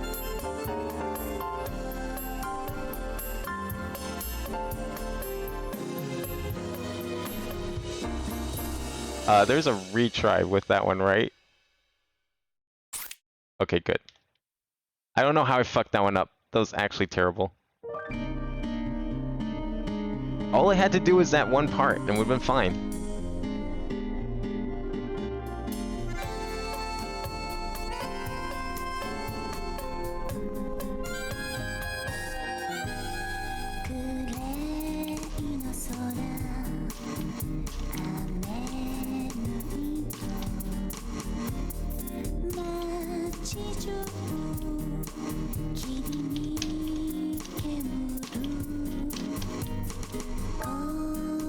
Okay, that was better than before. Oh, fuck me. And I screwed that part up.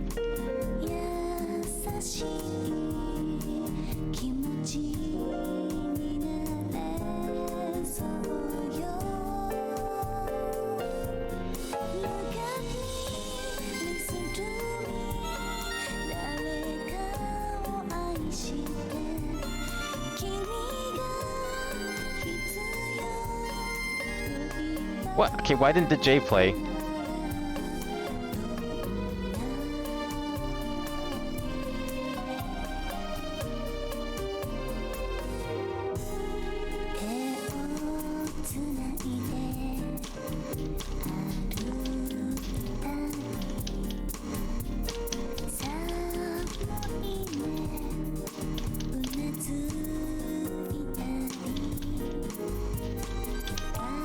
Ah, I thought I almost had it.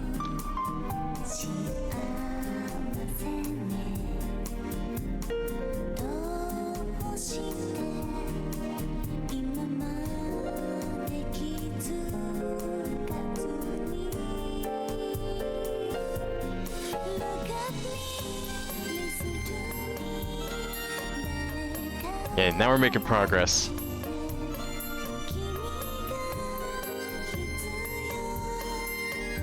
There we go. We haven't seen them too fast.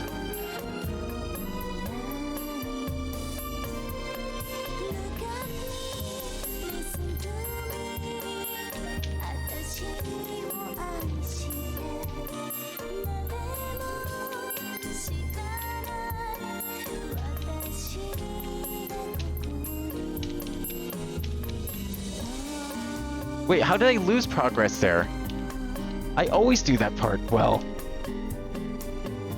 Definitely was not me fucking up that time. Okay, maybe actually timing this game more strict. Fuck.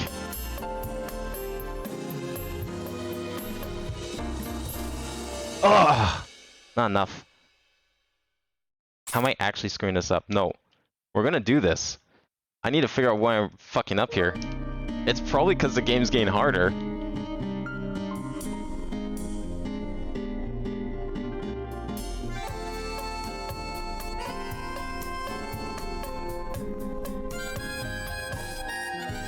Fuck me.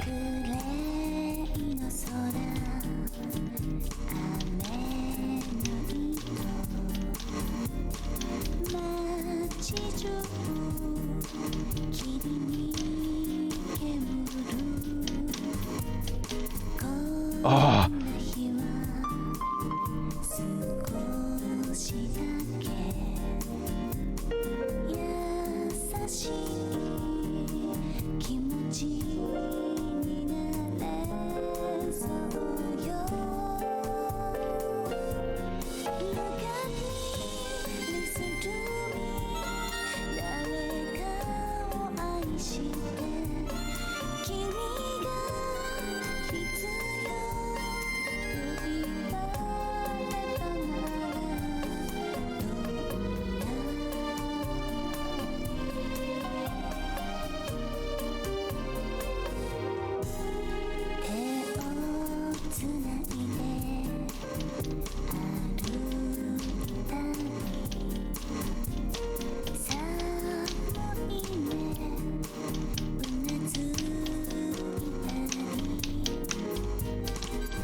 Okay, that's sick. I actually did it. Holy shit.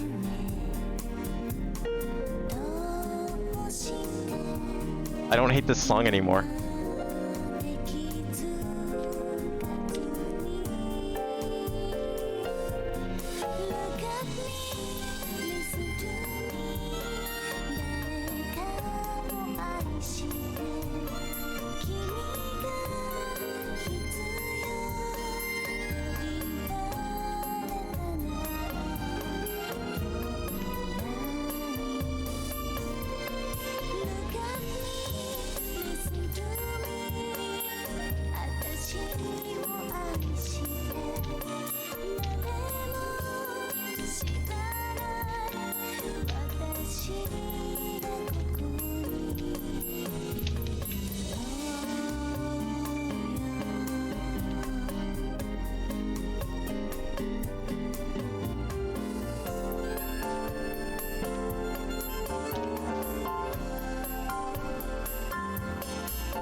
Fuck yeah! I actually don't hate that song anymore. I don't know how I managed to figure it out, but I'm so glad I did.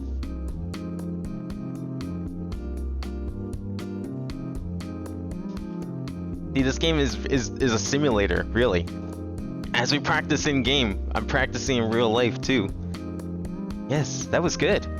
Val seemed quite satisfied, praising me before the lingering sounds of the last notes faded. I was also pleased with our performance, and was able to answer without feeling the need for modesty. It was, wasn't it? Fuck yeah, it was. Can't say it was perfect, but for the time being, I think it's something we can be proud of. The way she said this happily had spread to me too, and I also felt happy. And at the same time, I felt a tiny sense of pressure. Would it be best if I chose her as my partner? Ari was under the impression I would partner up with Torta, and thus had no suspicions of me. I felt like that in itself may be a betrayal towards Ari, so I had decided to find someone else. But if the result of that decision was also a betrayal... Chris? Huh? Is everything okay? You seem to have a lot in your mind today. Yeah, everything's fine. Sorry, this just seems to be a bad habit of mine. My best friend says I do it a lot. I didn't mean to ignore you or make you feel uncomfortable. It's okay. I'm not bothered at all. But if there's something on your mind, you can talk to me about it if you like. No, really, it's... There's no need to hold back. After all, we weren't partners. We were practicing together based on that agreement. As potential partners, as a replacement for somebody else. But we were reaching the point where it was becoming hard to keep saying that. Was it okay to continue with this ambiguous relationship of ours? In the end, it might have result in a burden not only for me, but Val also. We're friends, aren't we? Yeah, we are. Of course, we're both potential music partners too. But if for some reason it doesn't work out, there's no reason for us not to be friends, I guess. Friends, huh? Or is that being a little presumptuous since we only just met? No, of course not. I mean, I'm happy that you think of me as a friend. Thanks. Almost as if she was able to see into my heart, she brought up the very topic I had been concerned about. I felt some of the weight had been removed from my shoulders, but I was still undecided about whether I should tell her about Ari. I have a girlfriend, so we can't be partners. But that might have sounded a bit too self-conscious. I wonder if I was still just stuck on what Torta had told me about music partners, and how they often end up in a romantic relationship. Your friends are right about your bad habit. Yeah. I'll remember it. So what shall we do? Practice, practice, practice for now? I guess so. We don't have that much time left. That's right. That just made me think. It's fine for me either way as long as my song won't change. But if you choose to go with a different partner, your song will change too, right? Yeah, that's right. But I practice other songs in my morning lessons. It's not like I practice with a whole bunch of other people. I see. But we're gonna have to make a decision eventually. Yeah, that's true. I'm sorry. That sounded like I was trying to coerce you. Take your time to decide. Thanks, I will. Shall we continue practicing then? Alright. And then the practice room was filled with music. He's gonna be late again, isn't he? Oh, it's only 6. Or he's not gonna be that pissed. Alright, I'll see you next time. Oh, you got plans today? Yes, I'm a little busy today, so I won't be able to leave with you. Is it actually possible for you to be any busier? Part-time job, music practice, and just thinking about it made my head spin. I suppose it is, but I'm busy mostly by choice. Yeah, but even so... Anyway, I really have to get going. See you next time. Oh, right. See ya. It was an innocently made promise to meet again, which of course had no deeper meaning than that. Among friends, it was a very normal thing. The fact that it had become natural and innocent like that was perhaps what I was surprised at. I guess it was just as she had put it, that we were simply friends. Do I like coffee? Not like actual coffee in a cup. I don't care for that. I like coffee flavor of like baked stuff. Like I cook with coffee. I just don't drink it. Here in Canada, we have at Tim Hortons something called an ice cap, which is basically a coffee-flavored Slurpee, essentially, but with like milk in it instead of just water. And I usually like those. Those are pretty good. If we did not partner up in the end, would she still think of me as a friend? I've actually never had coffee flavored milk. I think Milk to Go had it at one point, but I mean, I've had coffee crisp flavored milk. I don't know if that's like close enough. That was pretty good. It was more chocolatey than coffee. It was more like a mocha, I guess.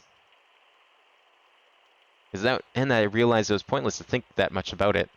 There was no way to know what life would be like after graduating. For some reason or another, I may never see Fal again.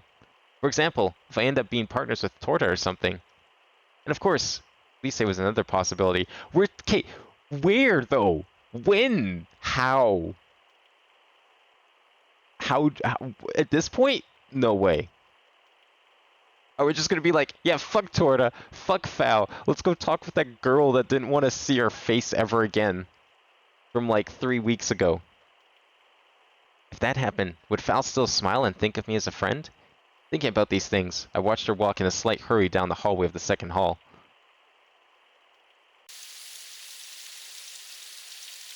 We don't have coffee beans. Sorry to disappoint. We only buy like ground coffee, and that stuff's disgusting. I've had coffee beans before. I like chocolate covered coffee beans. Those are pretty good. Uh-oh. We have to make a choice, don't we? Shit. Alright, do we go Umbrella Girl, Fal, or do we go with Torta? Because, like, it's getting to the point now where we can talk to both of them. This is an off day, though, for her. So there might be, like, some new scene here if we go here.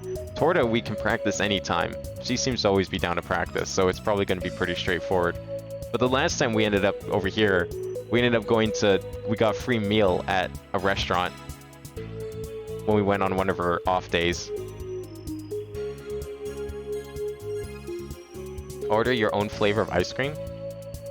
That would be cool, but I think, like, the problem with that, logistically, is, like, to make a batch of ice cream, you need, like, X amount of ingredients, right? And usually X amount of ingredients at a restaurant is way more than a single serving. So, like, financially speaking, it unfortunately would not be super feasible. Like, that'd be cool if you could, like, go to a place, bring some sort of ingredient, and they try and turn it into ice cream for you. But it would have to be in, like, a fairly big batch or something. Like, there'd probably be a way you could make it work, but I'm just not sure if anyone would. It would definitely be a risk. Persimmon ice cream. That sounds interesting. I would love to, like, see more of those weird fruits, like dragon fruit or something. I'm sure there's a reason some of that stuff can't be turned into ice cream or sorbet or whatever. I don't even know what, like, the difference is sometimes between that stuff. Like, you've got gelato, you've got ice cream, you've got sorbet. And sorbet and gelato and ice cream are fairly similar to each other. But there's usually, like, some really weird gelato flavors that you would never see in ice cream.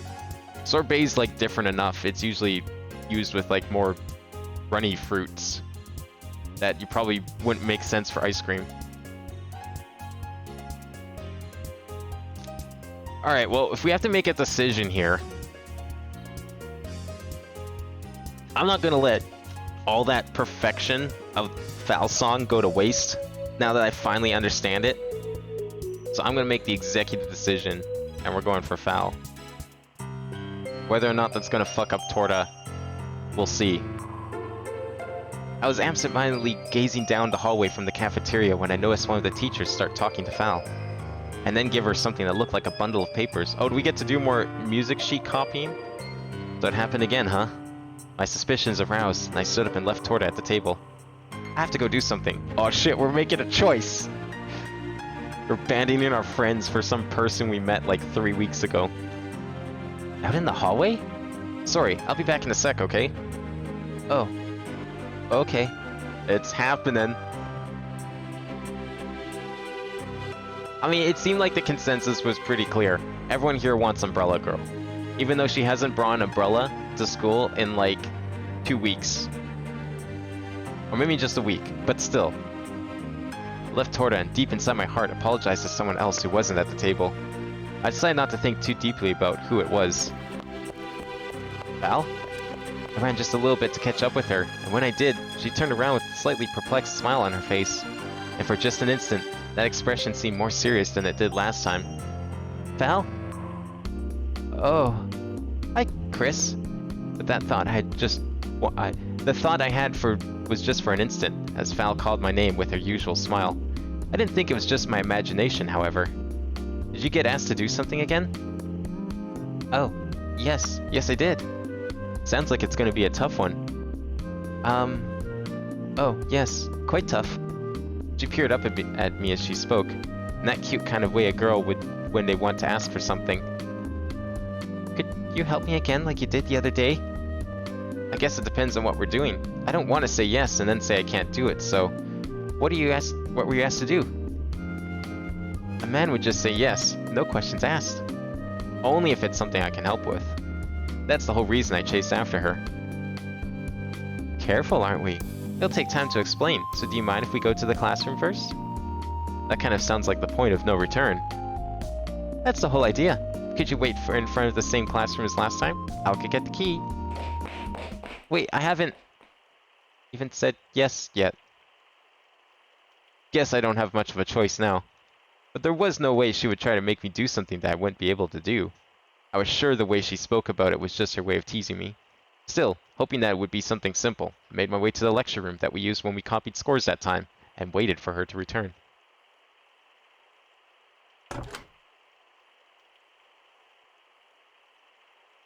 Doesn't feel like we've been away from here that long, huh?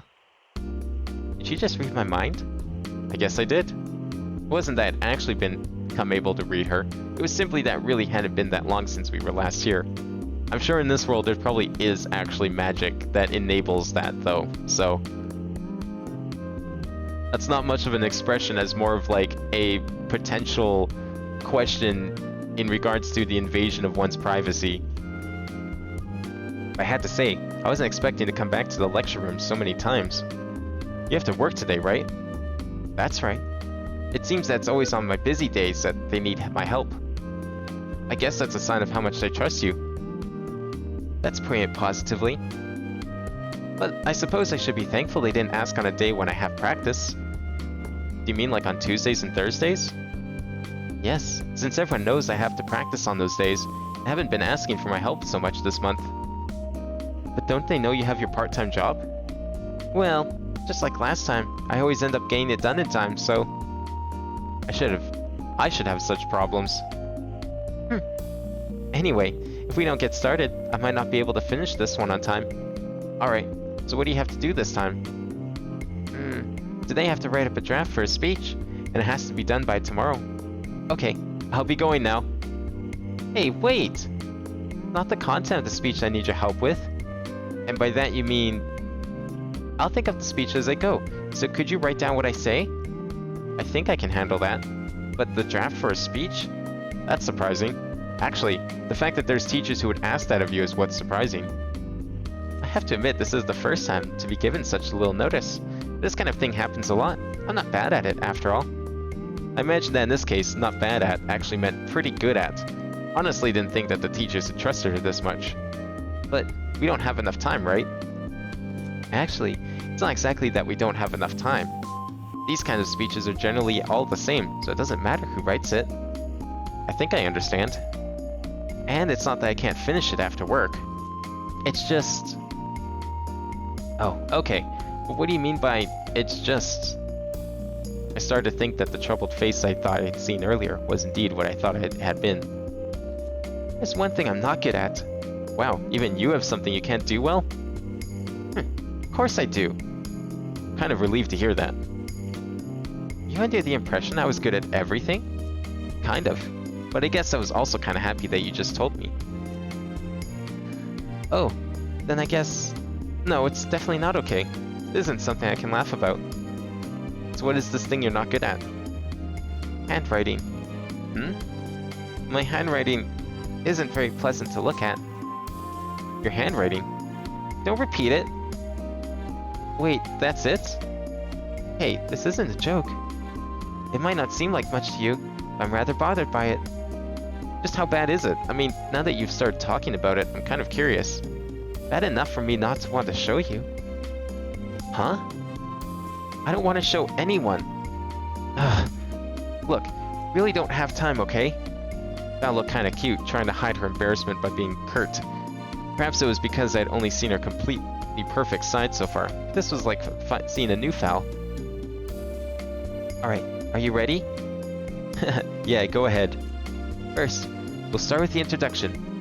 She started off with a formulaic greeting, and I wrote down everything as she continued to speak. I shouldn't have been surprised that she was able to dictate without faltering. It wasn't as if I had exceptionally beautiful handwriting, but I had also never been criticized about it. We made a surprisingly good pair. I was overwhelmingly lacking in various areas compared to her, however. I was just thinking about that story. Huh? The story I told you just now, about the teacher back in their student days? Oh, sure. Were you listening to me? Of course, I wrote the whole thing down, too. I think it would be better if we put the story towards the start of the speech. How far towards the start are you thinking? Straight after the introduction. I think it might help to keep the students from getting bored. Now that you mention it, it's probably a good idea. Sorry, this means you're gonna have to rewrite it. I don't mind, as long as you're not late for work, it's all good. Thanks. Starting to sound like you're a perfectionist, though. I am when doing things for other people. Don't worry, I'll find a way to thank you. That's okay, you don't need to go out of your way. So, after adding those changes, we'll need to adjust some parts that come later. Got it, I'll write those down and make the changes afterwards.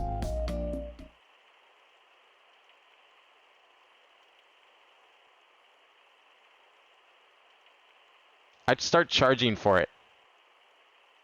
I don't know, I'd have to figure out some way to prove it so people would be willing to pay. But once that's done, I would charge for it. Phew. Okay, I think that's it. I'm really sorry that I kind of dumped the rest on you. As long as it helps. You've been a great help. Listen, I'm going to need to leave soon. Sure thing, what should I do with this speech? Right, of course. The sooner I hand it in, the better, so I'll do it before I go to work. Here you go. Thanks. Oh, you have such beautiful handwriting. That's not true, but I guess it's not unpleasant to look at. That's so mean. Wait, I didn't mean it like that. I know. I'll be sure to pay you back. Hey, I said I am most definitely going to pay you back. You took that to heart, didn't you? I wonder. Well, see you tomorrow. Not waiting for my answer, Val briskly headed out into the hallway. We hadn't decided on anything about tomorrow's practice, or at least I thought we hadn't. Tomorrow again, huh? I'd always decided who I would practice with on the actual day of practice. Perhaps that wasn't the best approach. And then I became aware that a part of me was trying to put off thinking about it until tomorrow, which made me feel pathetic. An extra eye in there. What to do about practice tomorrow? It would depend on the person. Like, it would depend on the request. Definitely be a per request basis.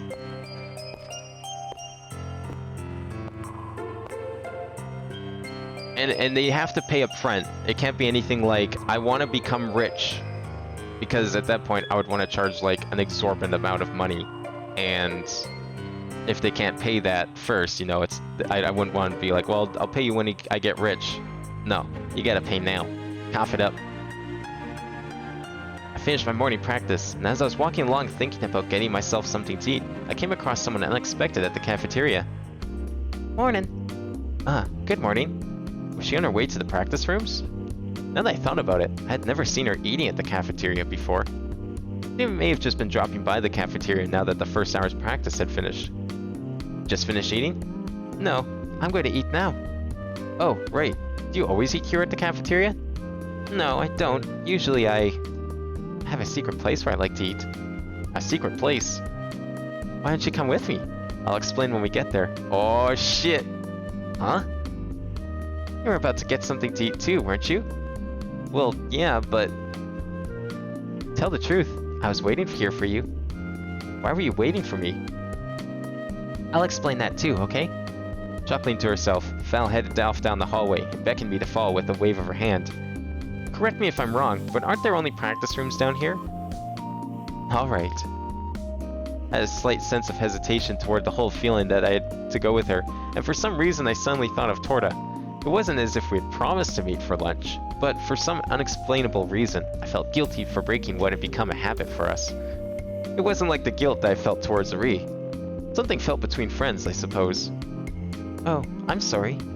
You don't already have plans, do you? Even if you don't, I won't force you or anything. Did she say that last time and forced us anyways? No, it's not that.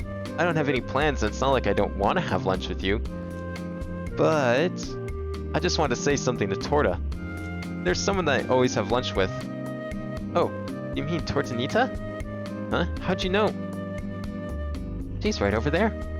Oh shit. Morning, Chris. Hey. Good morning. Good morning, Fal. I turned around and saw Torta, who stood there looking a little down. You know Fal? You could say that. That's more like there's probably no one that doesn't know her. There was one person you know. Looking directly at me upon saying this, Fal smiled. I suppose she was talking about when we first met. In any case, I don't know how you two knew each other. But now that I thought about it, both Torta and Fal were voice students. It wouldn't have been strange for them to have met before. But Torta, didn't you say you didn't really know Fal? Yes, but just after that we ended up having a chat. A chat? About nothing in particular, mind you. So, anyway. Yeah, that means they definitely had something in particular they were talking about. Yeah? Did I hear my name just now? Yes, I invited Chris to lunch. But you two usually eat together, don't you? That's true, but it's not like we had made plans or anything. Well, seems I made Chris feel a little concerned. Saying this, Fal looked at me. Torta's gaze also shifted over to me, as if it had been guided by Fal. Yeah, I guess that's how it is. You invited him to lunch at the cafeteria? If that's the case, why don't we go inside? No need for us to be standing here. That's the thing, I meant somewhere else. Oh, is that so? Yes, but I wasn't trying to force him to go or anything. So, what would you like to do, Chris? The tone she used just now sounded similar to the formal way she spoke when we first met, but she showed a small smile that only I could have recognized. Alright. Where are we going? This is the big decision. Who do we go eat lunch with? Because I think this is a point of no return. Whoever we don't pick is going to get super upset and never want to speak with us again, and going to become our arch rival. That's how these things always work, right? The cube says Fal. Alright, we're going to the Fal. I agree with the cube. The cube has good decision making. Also, I didn't save there like a dumbass. That was dumb. Oh well. This game apparently has like really good smart text skipping, which isn't common for a game from 2008-7, but I appreciate it. So it'll be easy to get back there. Like, it keeps track of all your scene text boxes, even between playthroughs. Is what it seems to be implying anyways. I don't have any particular plans, so I was thinking I'd go with Fal. Wondering how Torta would respond, I looked at her as I made my decision, and surprisingly she didn't ask any further. I just smiled as she responded. Oh, okay. Well, I'm gonna eat here as usual. Okay, sure. Perhaps I should... It's fine. It's not as if we had made special plans to eat here after all. See you later, Chris. As soon as she had answered, she went to the cafeteria without giving anyone a chance to respond. It was clear to me that she wasn't angry. However, there was something lonely about her silhouette. This may have been a good opportunity to create some distance in our relationship, as it had been too close, as it were. Of course. That's right, this is what we originally planned anyways, right? So, this works out. Chris? I did my best to respond to Fal, who seemed worried about what just happened. Really, it's okay. I always eat at the cafeteria, so it might be fun to try something different. More importantly, isn't it about time you explained this secret place of yours? Reverting to our normal way of speaking, Fal finally broke into a smile when I started to joke a bit with her. You're right. Shall we be going in? Alright. I followed behind Fal, not asking where we were going, and noticed that she was heading down the hall to the area where were only practice rooms. Yeah, where are we going? Is she locking us up in a practice room? This is our practice room, isn't it? It certainly is. I thought food and drink weren't allowed in here? No one had gone as far as putting up signs, but the students all understood it as an unwritten rule.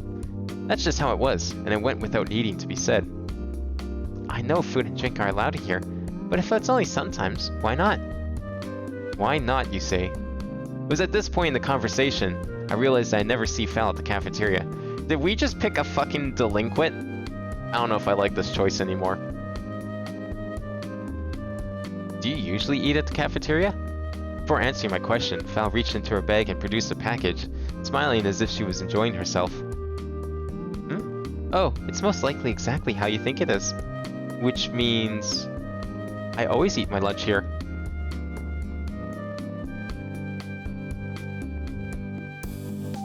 I had a feeling that this was the case. Still clearly enjoying herself, she held out a piece of bread that she had unwrapped. Thanks. I eat here because it's the best way to make sure no one else takes this room. So where should I start? You're not gonna eat? That's not what I mean, but... Then let's eat. I'll explain after. My words clearly had a specific meaning, and I realized that Fal was aware of what I had meant when she spoke. Getting close to her like I had been, I started to feel that she was showing me her unique side. She seemed so diligent. Well, she really was diligent, but it looked like there was more to her. Fully aware that we shouldn't have been doing this, we filled our faces with the bread in the practice room, smiling while we were at it. In that case, I'll dig in. Go ahead. Charmed by that smile of hers, I also smiled and took the palm-sized piece of bread she was still holding out. The room was starting to feel warmer, and the aroma of the bread reminded me that I was hungry. Thanks. Thanking her, I took a bite from the bread I was given, inhaling the scent of garlic that came from within. Aw shit, garlic bread? The bread was filled with various things, and I soon tasted the lettuce and tomato in my mouth. Wait, a sandwich? Yeah, we have a word for that. It's called sandwich. Do they not have sandwiches in this universe? Does that word not exist? This is great. It was simple, but the vegetables were fresh. There was a sauce I didn't quite recognize mixed into it, and it just tasted really good. And before the sauce he doesn't recognize is just mayonnaise. This man's never eaten mayonnaise in his life. Really? I'm glad. So, weren't you going to explain something? Still eating, she started to explain what was going on. Perhaps it was because we were in the practice rooms, which were kind of special, but this was all starting to feel kind of fun. Shall I start by answering your question? You asked me if I always ate here, right? Alright. Tell you the truth, in this room, I like it here. Okay.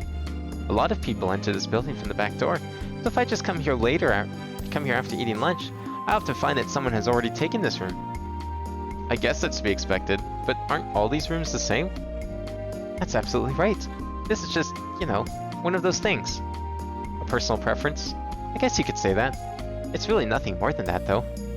Saying so, she looked around the room and then laughed. That's weird. Indeed it is.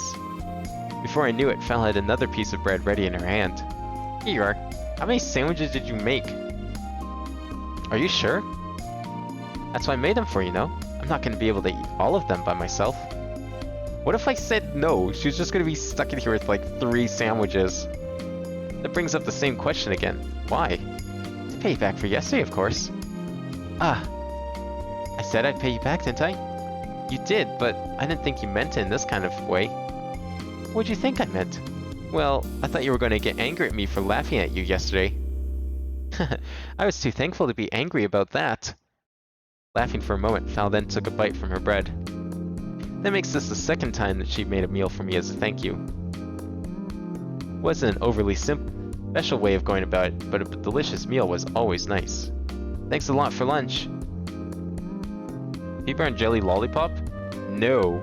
I feel like I've seen that before somewhere, but I've never liked lollipops because...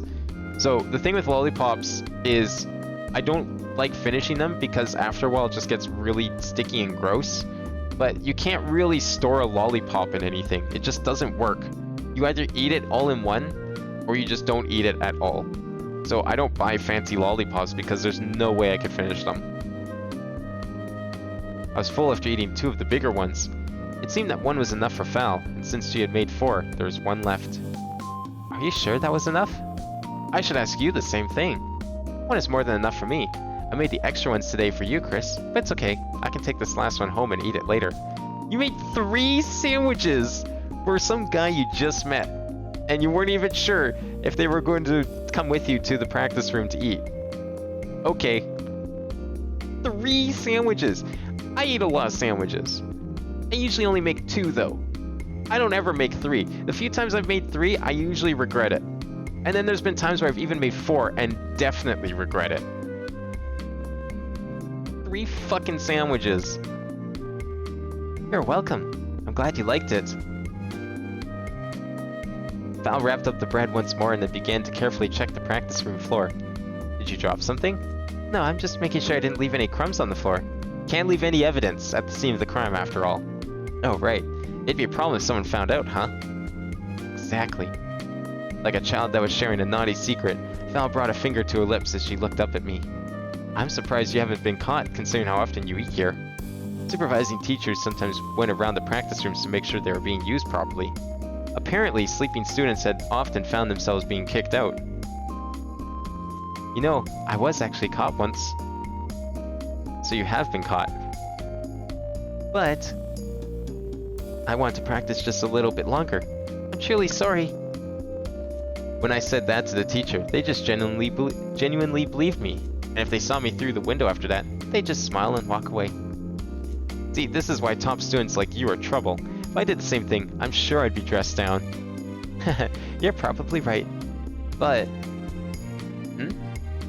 What you told the teacher was really what you felt, right? Huh? About wanting to practice just a little longer? She did make it sound like she was joking when she told me what she had said. Oh, 1 second.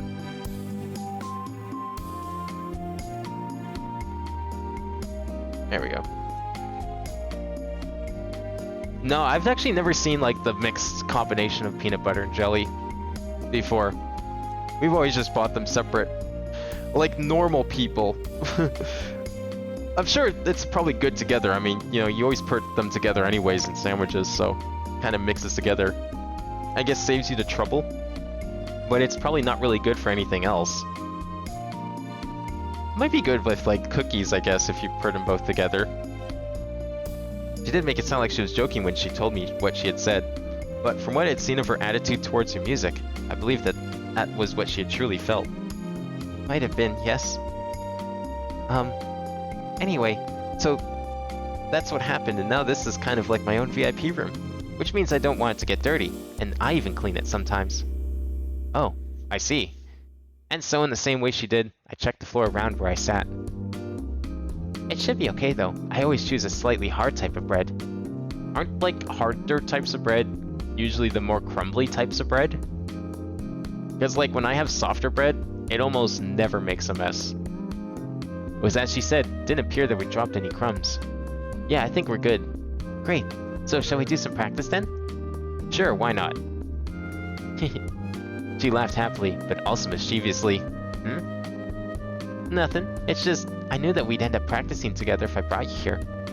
Oh. Oh. Just as I planned. All according to Keikaku. That was your plan. It was true, however, that I couldn't have declined at this point, but I think I probably wouldn't have declined, even if she hadn't done this. Well, I guess that works too. Shall we start? Yes. Let's begin with our usual rehearsal. What is an Uncrustable? I don't think I've ever seen Uncrustables before. Good job. There's a lot of like novelty processed food stuff that Canada just never got like 20 years ago. Canada was like really isolated in that regard, which is really strange when you think about it. But yeah, we just like never got a lot of foods that America got. And I was always really jealous because some of them sounded good.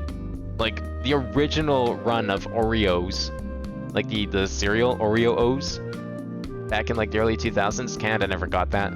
I only got to try them for the first time a couple years ago when they finally came up here. And those are really good. Definitely not a cereal you buy often, but they were really good. Yeah, that was nice. I was also starting to get used to leaving the practice room with her after we had finished packing up. Torta's gonna be jealous. She's gonna tell her sister. There was the occasional times that we couldn't leave together, but today Val suggested we head back together, and had no reason to refuse. Now, the real question: does she have her umbrella?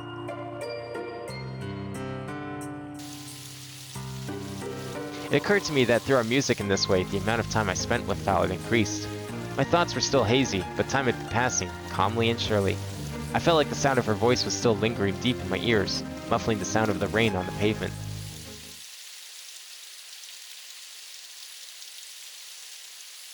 Okay, like, let me actually, I'm curious now, I want to Google this. What is an Uncrustable?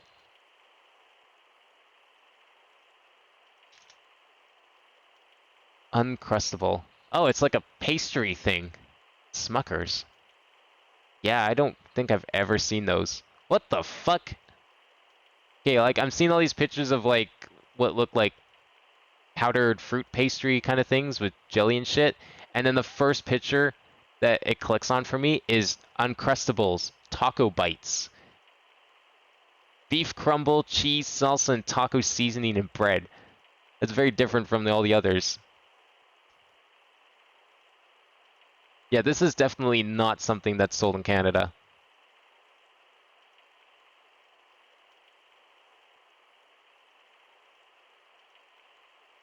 It actually looks like a tastier Pop-Tart. I hate Pop-Tarts. Those things are like so nothing. These actually don't look too bad. They look a little bigger, and they look like they've got a little more filling in them than a Pop-Tart. Not much, but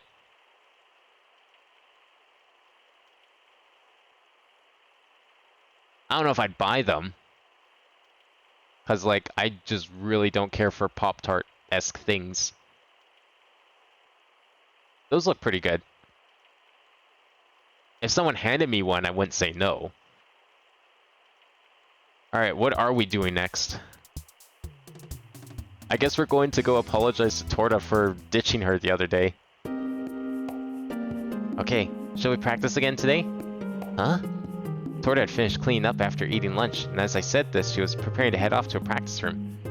Oh, yeah, of course. That's fine. She nodded happily. I felt a little hard to breathe again. I thought she was going to be like, oh yeah, no, I found another partner. And then it's just, we're stuck with Val for the rest. When we arrived at the practice room, Torta took out her sheet music and placed it on a stand. Okay, if we're this close to the recital, shouldn't, like, Torta have found another person, maybe, perchance? Because, like, if she hasn't found someone, is she just gonna get fucked and fail the recital? And then what if we went with Torta? Would Val fail the recital as well? It seemed she was finally ready to face me properly while practicing today. Like, I was not expecting this outcome. Whoever we don't pick just gets fucked by the school system. Oh, I wouldn't be surprised. But what's the difference between that then and a pizza pocket at that point? Like, I feel like a pepperoni one at the very least. That just sounds like a shitty pizza pocket if they're like a similar size and shape and thickness to the other Uncrustables I saw on that Google search. I thought this would make things easier, but at the same time I felt somewhat lonely too. Feeling eyes on the back of while I played made me nervous, but thinking about it now, maybe it wasn't so bad. Target. Yeah, Target's not a thing we have up here anymore. I hate Target with a burning passion. They've screwed over one of my favorite stores in Canada. Rolled sandwiches. Been a long time since I've seen rolled sandwiches. Although usually they're made with like tortillas, like wraps. They're rolled up really tightly. Not with actual bread like this.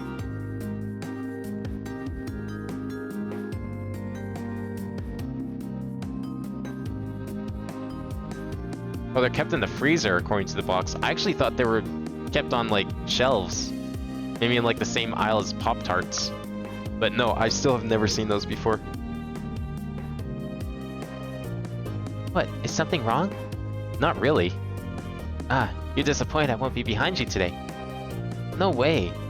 But it was a terrible pity. If Torta had asked if it made me sad rather than disappointed, maybe I'd have to had said yes. Not sure why you paused before answering, but I'll let you I'll let you away with it. Yeah, practice time. You know, covering up like that isn't you, Chris. I'm not covering up. I was just thinking you'd keep talking and try to stand behind me. We're here to practice anyway, right? Yeah. Let's just leave it at that. Okay, from the beginning? Okay, after a voice and finger warm-up. Got it. Alright, give me a note. Oh, barbecue chicken sounds kind of cool. Oh, we actually have to play this too? Fuck. Is this one gonna be like super strict timing and scoring?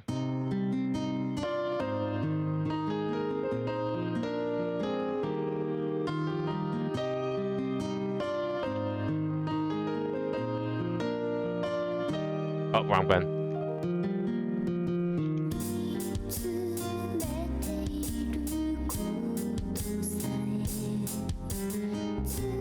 Okay, why am I pressing there? It's not colon.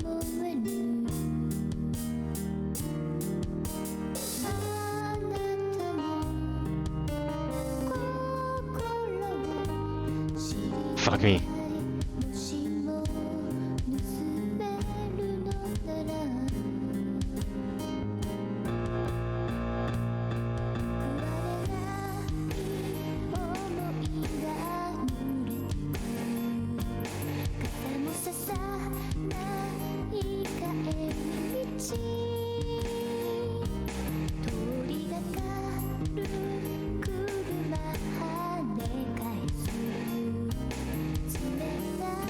Oh, fuck me, no.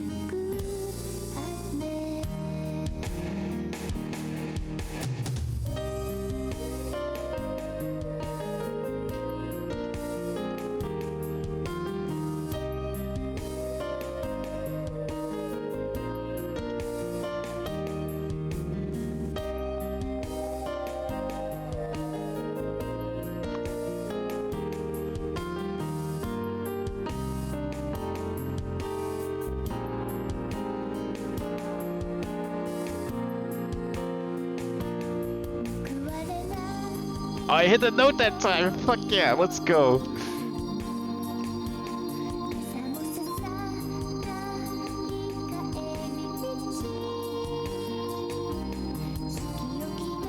So what kind of instrument is a Fortel anyways at this point? I don't think we've seen a single picture one. Because if it's able to play all these different sounds, all that's coming to mind is like an electric organ. Like a multi-layered electric organ. I say multi-layered because of the way I'm physically playing, like, the keyboard on my computer. I have to, like, constantly transfer between all 3 rows of keys. It reminds me of, like, those, like, 3-level organs. And a lot of them were electronic, and you could change what sounds they made. We finished playing and looked at each other. This was our first time playing while facing each other, but we did better than I thought we would. Yeah, I think that was pretty good. Yeah. We hadn't come so far as to praise each other, but neither could we find any bad points. Considering the little practice we had, it was plenty to be satisfied with. If this keeps up, we'll do well at the recital too. If we actually keep this up. That sounded a little timid, but it was a rare show of confidence from you, Chris. I guess. I suppose you could say Torta knew me well. I had just as much confidence as she had. The timing was so good, you'd never think we practiced so little. We get Jif peanut butter? Yeah, Jif is a brand up here. We usually buy like Jif or there's Kraft peanut butter too, but we usually end up getting with I think either Jif or usually like no-name stuff, like literal no-name brand, because that's an actual brand up here called No Name. Or the President's Choice, which is another store brand of a grocery store up here. Time is so good, you'd never think we'd practice so little. Even so, we can't let up now. I know. Do you want to practice from the beginning again?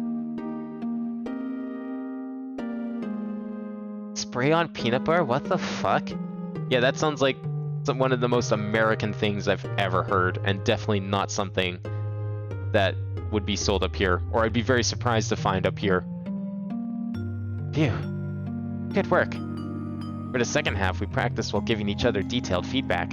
The song wasn't complicated for the foretell yet, so I had to add arrangements as I thought of them. I was also writing down all the problems I noticed that arose from adding the foretell. As I wrote them onto the sheet music, its appearance naturally got worse. The once beautiful sheet music started to look messier and messier as I wrote on it. But that was just what other people who didn't know anything would see. Those little memos were evidence of our practice. It wasn't ugly at all. It's really starting to come together. Maybe. What's wrong? Are you that tired? No, it's nothing. I gave a curt answer, completely the opposite of how I felt.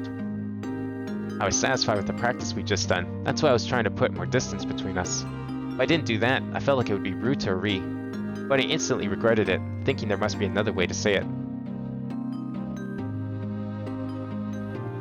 Whatever. Invite me again whenever you like. Torta was silent for a while, then said this in a rather resigned tone. It was clear from her words that she understood exactly how I felt. At times like this, I thought it would be good if we had the sort of relationship where she would mistakenly think I was just tired. But if that was the case, I wouldn't have such worries. I understand. I'll let you know. Agreeing to invite her as she had suggested, I had hoped, at least for the moment, that it would be good if we could keep that promise.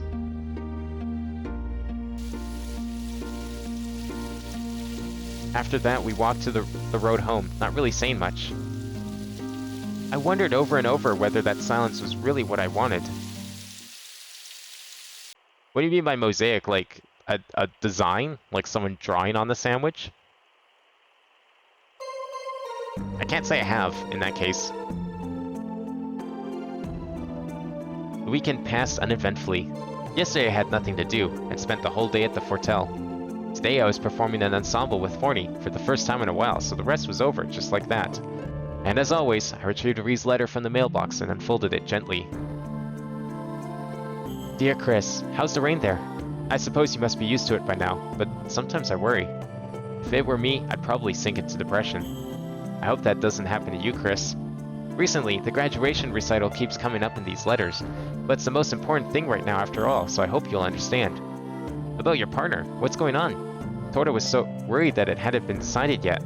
Torta keeps asking questions in her letters, but you're probably doing your best, Chris. Whatever the case may be, let Torta know, okay? And if you don't find anyone, you can always rely on Torta, okay? Can't help you in this regard, but Torta will stand in my place. Chris, you probably think that's not right for me to say this, but we are twins, and to that extent we understand each other's feelings. If you ask Chris, Torta will definitely support you. When the time comes, don't hesitate. All you need to do is ask. But just because I write this, doesn't mean you absolutely have to pair up with Torta. Chris, do what you think is right. No matter who, no matter what the result may be, I will accept it, as long as you believe that's the right thing to do. I'm sorry for going on so long about nothing, but soon we'll meet and talk in person, won't we?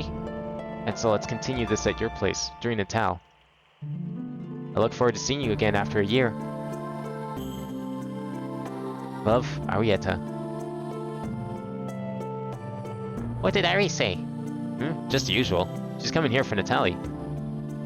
Aw, you must be so happy. I am. It's been a whole year. Don't be so happy just yet. You still haven't found a partner. I like to think I have. That's a completely separate issue. Besides, if all else fails, Miss Cordell will figure something out. What did Ari say? She says I should ask Torta, but... No? No. Well, in that case, write your reply and let's have our ensemble. Okay. And so the weekend went by, as it always did. No changes, as if time itself had stopped.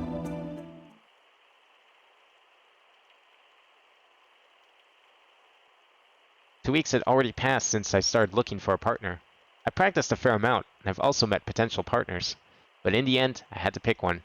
I didn't consider myself indecisive. It's just, all the people I'd met were girls, so there was no way for me to choose. Arietta came off sounding resilient in her letters, and it was in Ari's character to show her concern like that. But deep down, she was definitely worried. Music was important to me, but if you asked me to choose between music and Arietta, I'd choose Arietta without any hesitation. That's why I had to keep my distance from everyone. Perhaps things didn't need to be that way, but at least that's how I felt. What should I do now? Worrying about it wasn't going to change anything. But at this point, I probably wouldn't be able to ask anyone anymore. I wasn't going to inconvenience anyone any further. My only remaining hope was the voice student that Miss Cordell mentioned. Wait, did I, do too well at everyone? Did I actually need to, like, ditch people? Fuck.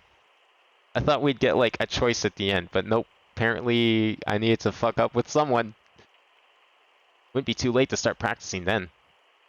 As long as I was able to graduate, I didn't mind what had to be done now. I guess on some level, I'm glad we got what I'm assuming is, like, the third option route.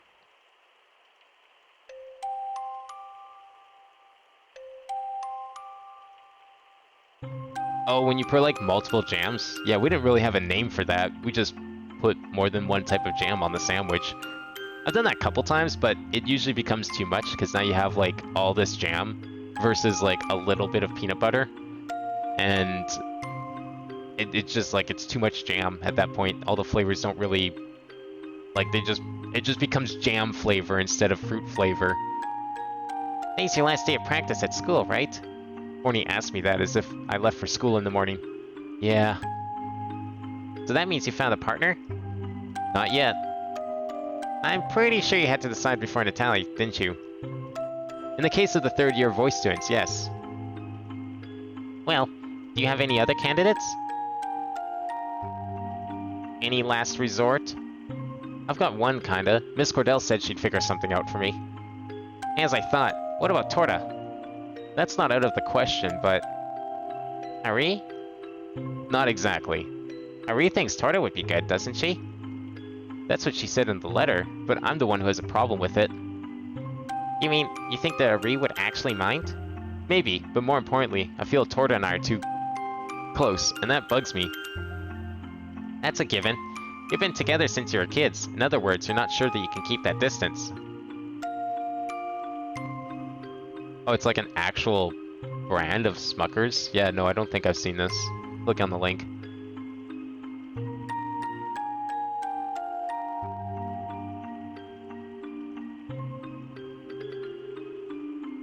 I've never seen that before.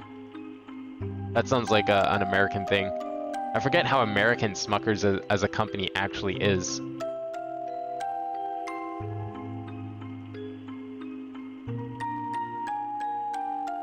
That sounds like a pretty good combination of peach raspberry. If it's like properly mixed, like in a factory like that, it'd probably be fine.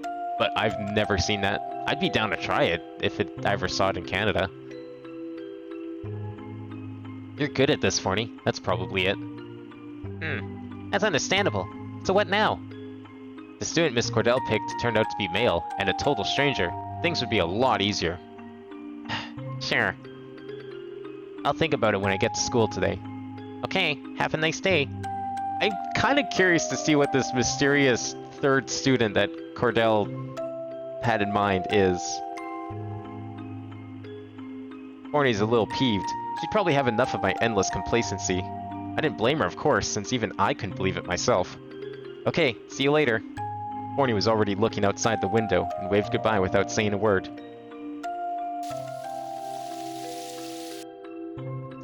No.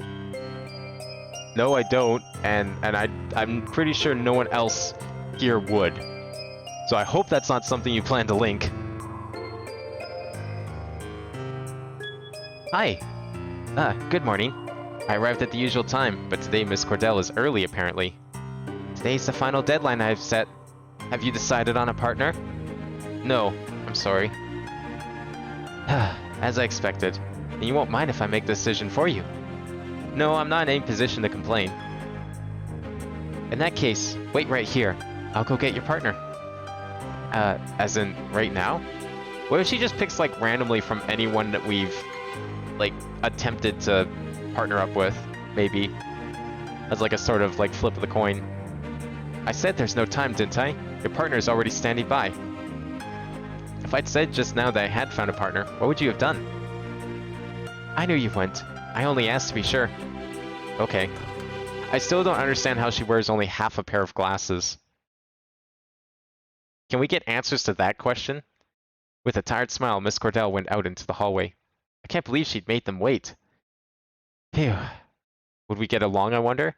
I spent the few minutes before the door opened again filling my head with those too late thoughts. Sorry for the wait. It's fine. And the figure behind her was all too familiar, all too expected. Oh, it was Torta. Is that a coincidence? Or would it always be Torta in this situation, I wonder? Like, this doesn't prove me right or wrong, unfortunately. There's no other choice, so I came. Torta, considering your personality, I determined that she was the best option. Is there a problem? No. Excellent. Miss Cordell then turned to Torta and continued. Have you practiced this already a few times, perhaps? Yes, practice as well as copying out the score. Torta, in that case, we'll use Tortanita's song. Objections? None. I was in no position now to complain. Still, to think that Torta was my partner. You may have already practiced, but time isn't on your side, is it? Guess not. Sure. Today, I'll be watching both of your performances closely, so ask whatever questions you need in order to be able to practice even during break times. Okay. Good. Now then, let's begin right away. Get ready, both of you. When you said today, you meant until lunch, right? No, I meant it literally. I canceled all other lessons today. Are you serious? Haven't you realized that you're in trouble if you aren't that serious? No, that's not what I meant. Don't worry. Asina was overjoyed. That's just like him. Of course, I also have the consent of the other students, so today I'll watch your practice to my heart's content. Thank you. And Torta. I thanked Torta once again. Thank you. Really. Torta smiled and shook her head. Is that what that blue meter is? Is that like how confident I am in my choice? Because it was like really high for a bit, and then it got really low. I wonder if that's what that meter's supposed to mean. Are we speaking with farts now? Man, I think my friends would definitely appreciate that notion. Practice went on until late that day. I couldn't help but feel that through this, everything had been set in stone. I didn't hate the idea of pairing up with Torta. As I told Forney that morning, I didn't have confidence in myself. The only person I could say such things to was Forney. Containing her laughter, Miss Cordell watched us practice. And as a result of our day-long practice, things began to come together. The coming days would get a little busy. I felt a bit guilty over the fact that this pairing up with Torta was not something I'd chosen. But I was familiar with that sense of guilt. For all of the hurt I'd cause, and all the hurt I was going to cause. In the end, I could only think about one girl. And that girl's name was Arietta, not Tortanita, that was all. That was what I decided to think.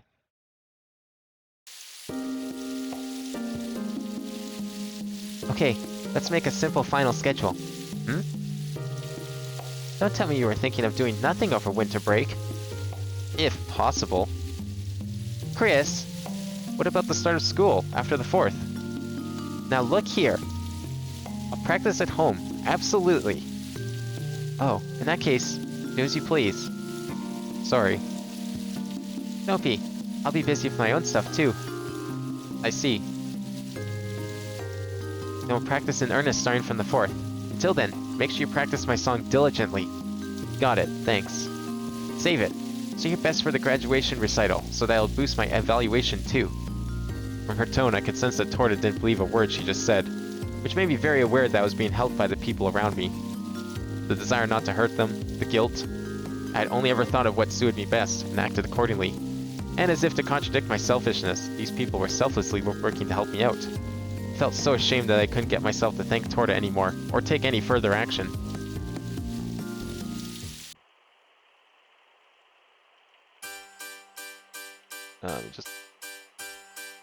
There we go.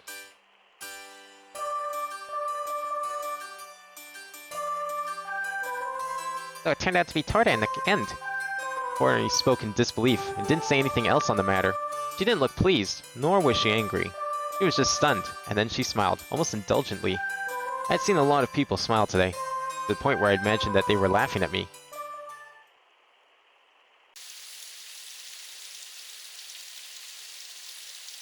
Oh, this is a new scene. It was past 8 in the morning. I was standing in front of the station, waiting for Ari. Thankfully, the rain was light, and if I stood under the roof, it didn't feel that cold. I wasn't a morning person, but every year, on this day alone, I'd wake up even without Forney's help. Any time now. I looked at the clock one more time, listening out for the sounds of the train coming from the distant platform. Waiting for people wasn't that hard. In fact, I kind of enjoyed it. The thought of someone I liked coming to see me, that alone made me happy. In the end, I was pairing up with Torta for the graduation recital, but that wouldn't change anything with Ari. Of course, Torta and I would practice hard so we could graduate, but I felt that he wouldn't change either.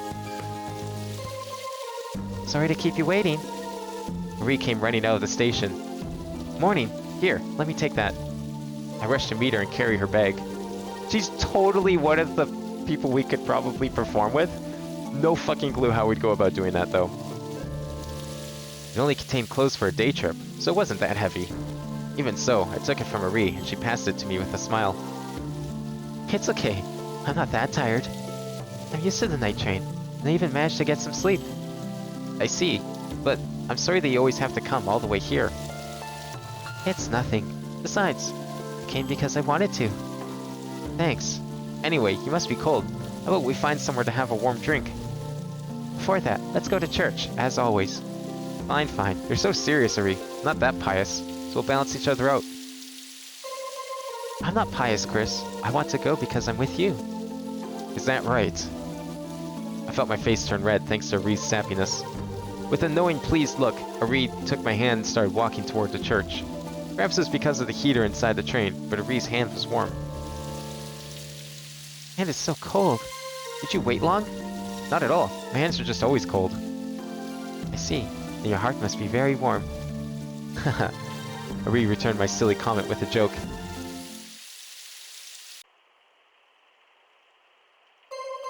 There aren't many people out at this time, huh? We were walking in the new district when Ari made that observation. Is that so? I was always with you, Ari, so I never paid much attention. Was it last year? My father went to church in the afternoon, and he complained that there was so many people he wasn't able to receive a blessing. At this time, it's probably the same wherever you go.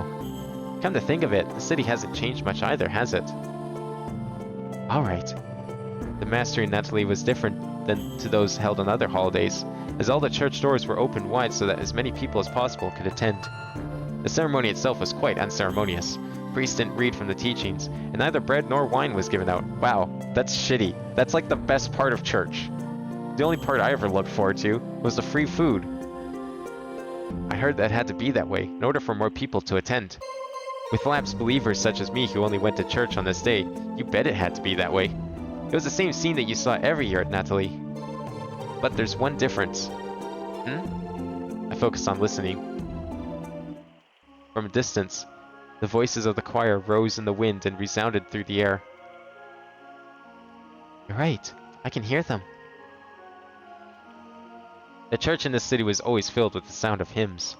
As you'd expect of the city of music, the choir was very talented.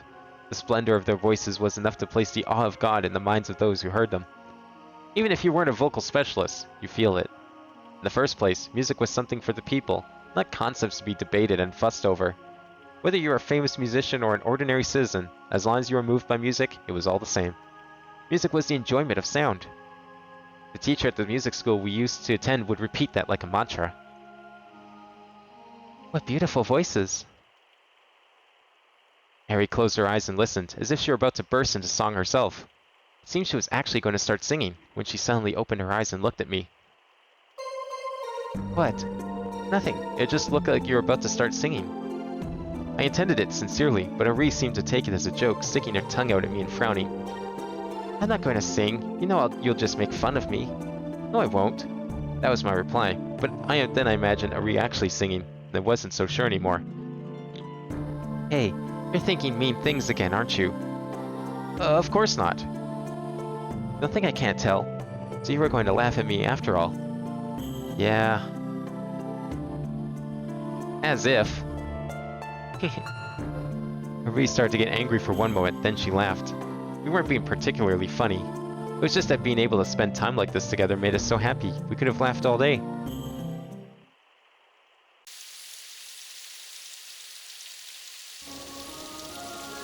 When we got to the church, there was already quite a large crowd. The sound of the hymns was so loud now that we could even hear the lyrics. We joined the line that led to the entrance and waited. At this rate, it'll take half an hour or so? It's the same every year. There's no mass held today, but by waiting in line, you could receive a blessing from the Father. The church was also open to the public, so one could just go right in and start praying. But it was normal to wait, in a line that stretched outside depending on the time of day, for a blessing. For 2 years, no, 3 years in a row, we'd waited in line. They need to get there at like 5 a.m. There's one thing I've learned from like pre-ordering shit.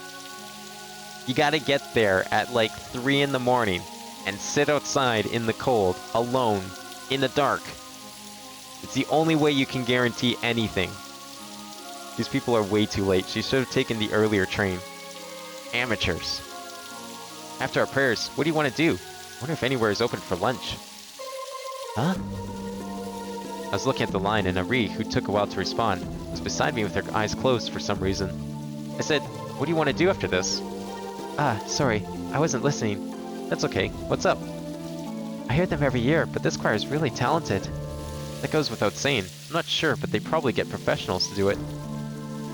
Nuh-uh. Don't you know about the students from your own school? Huh? You mean Piova? Yes, Torta told me in her letter. Apparently they ask for volunteers every year. Meals provided even. Do you think Torta would join them? No, I don't think so. She seems to be busy with something else. For a moment I can imagine Torta doing something like that. Perhaps. Anyway, I was just listening and thinking how talented they were. You've always listened. Always liked to listen. Yes. What? Are you implying something? Listening the songs. I know. Nothing wrong with just listening. It's perfectly fine. That's more like you, Ari. What do you mean? That's like me. Meanie? Including that, it's perfectly fine to me. Ugh.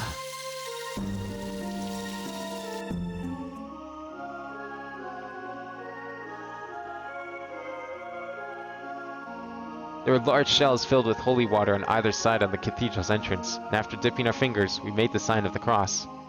It was customary, but I hadn't thought much about what it meant. After taking just one step inside, we were surrounded by song more fully than we could have imagined outside. Upon the distinctive sound of plain chant, those voices seemed to stretch and fill the cathedral, in a different mood compared to harmony, and helped greatly to create a sense of mystery. Truth be told, I couldn't stand even the sight of those winding notes, those neumes that came before 5-line staff notation, so that was all I knew. Marie closed her eyes again and basked in the sounds. Marie had always liked listening to music. She never came to practice, but she'd always show up for our little performances, and the three of us would never miss the concerts that were held sometimes at our town's small hall. That was probably thanks to Nina's influence. Nina also liked music, but I'd heard that she focused on listening because she wasn't much of a performer.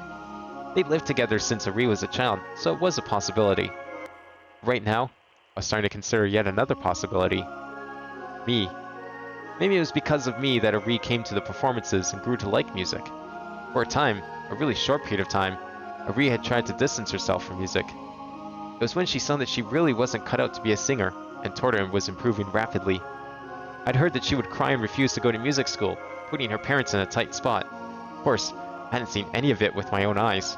It was just what my parents had told me afterwards. But I felt I understood Ari's feelings all too well. In any case, Ari rarely came to practice after that, and instead she'd bring handmade sweets and bread for us. She'd listen to Torta and I practice, and lose herself in the music as she was doing now. Sorry. I got carried away. That's okay. The memories of our childhood filled me with tenderness. Oh, we're almost there. Ari was looking at the front of the line, where the father placed his hand over the parishioners' heads and mumbled something. Over half the people who received blessings remained in the church, while the minority left directly. Like Ari said, the line was moving, and soon we were 2-3 groups away. Then the old couple ahead of us moved to the side, and we stepped forward.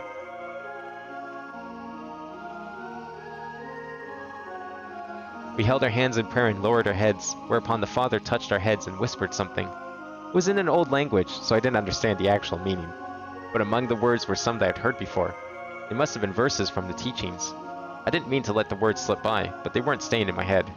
It had nothing to do with pious or impious thoughts. All I knew was that one minute a large hand was on my head, and the next everything was over, as if nothing happened. I peeked at Ari, her eyes were closed, and she was quietly receiving the blessing. Perhaps it was the air in the church, but her profile was beautiful, almost divine. I was entranced by Ari's profile, which I hadn't seen in a while, and before I knew it, her blessing was over. I remembered where we were after the father coughed politely, and I met Ari's gaze. Sorry about that. We quickly moved to the side of the line, remaining inside the church. We were going to pray next. What happened to not being pious? The whole idea of Mass was to offer prayers to reaffirm our existence as flesh. Wait, so this is the world of magic. Wouldn't, like, the Christian church be really against that shit? Because they fucking hate magic. I don't care if it's, like, actually proven as real. I think they would still hate it. Unless it's, like, divine magic, maybe. Simply put, God existed only in spirit. Humans cannot speak to God directly, nor even imagine him. And obsessed with things of the flesh, such as idols and material wealth, many people would forget the spirit within them. The reaffirmation of one's existence and the confessing of one's acts were the objectives of Mass. And it was the priest who acted as a bridge between man and God, delivering our prayers. Well, the Bible's an old text, to be fair. And, I don't know, it could have been like Latin or something.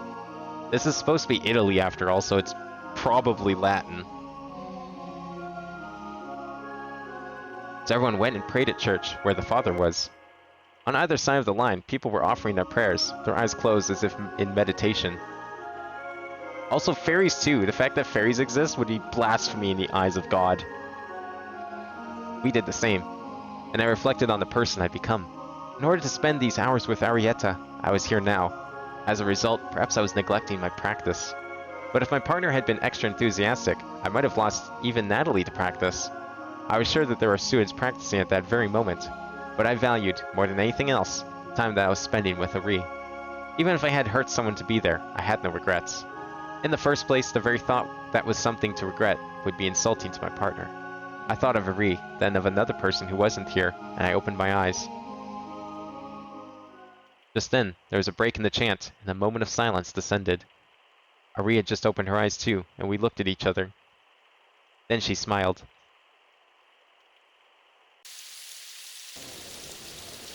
Catholic, Christian, it's all kind of the same. Regardless of what other people say. It's got the same basis. They would definitely still be... A lot of shit that exists in this world would contradict the word of God.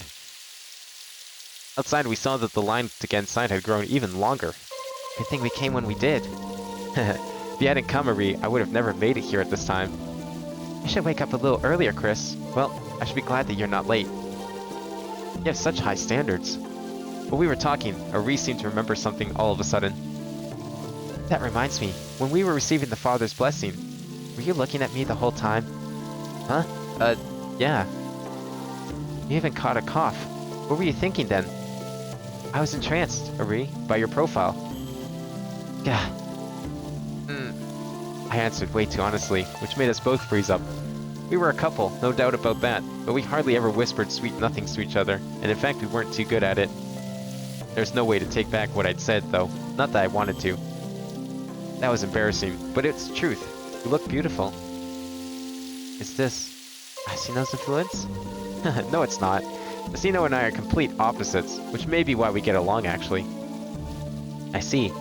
But I never thought I'd hear such things from your mouth, Chris. Well, I meant it. We both turned red again.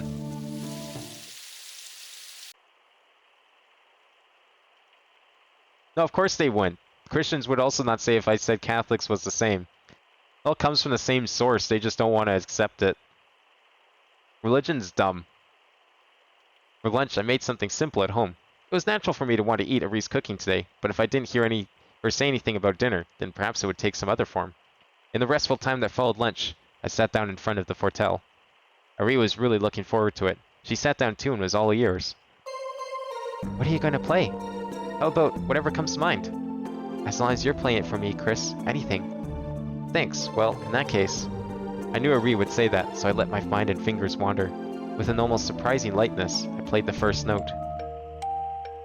It was a nostalgic song. The song that came to mind was a simple one, the very first one Ari, Torta, and I learned to play at that music school. Ari was off-key. Torta was keeping up somehow, and I was desperately following the score with my eyes. It would have been more effective to practice different songs for voice and for tell, but we'd insisted on performing together. It wasn't a performance to be proud of, but after we'd stumbled to the end, we laughed at ourselves and were satisfied. It was an important memory, the very first song we practiced, and even after all these years, my fingers were almost moving by themselves. As I played the last note, I saw that Ree's eyes were narrowed, as if in reminiscence. And with a rapt look on her face, she expressed her thoughts. That was the very first song we learned, right? Yeah, I suddenly remembered it, perhaps because you're here, Ree. I miss those days. I wonder if I can still sing it. Come on, try it. Who knows, you might even be better now. No way, you're definitely gonna laugh at me. I won't.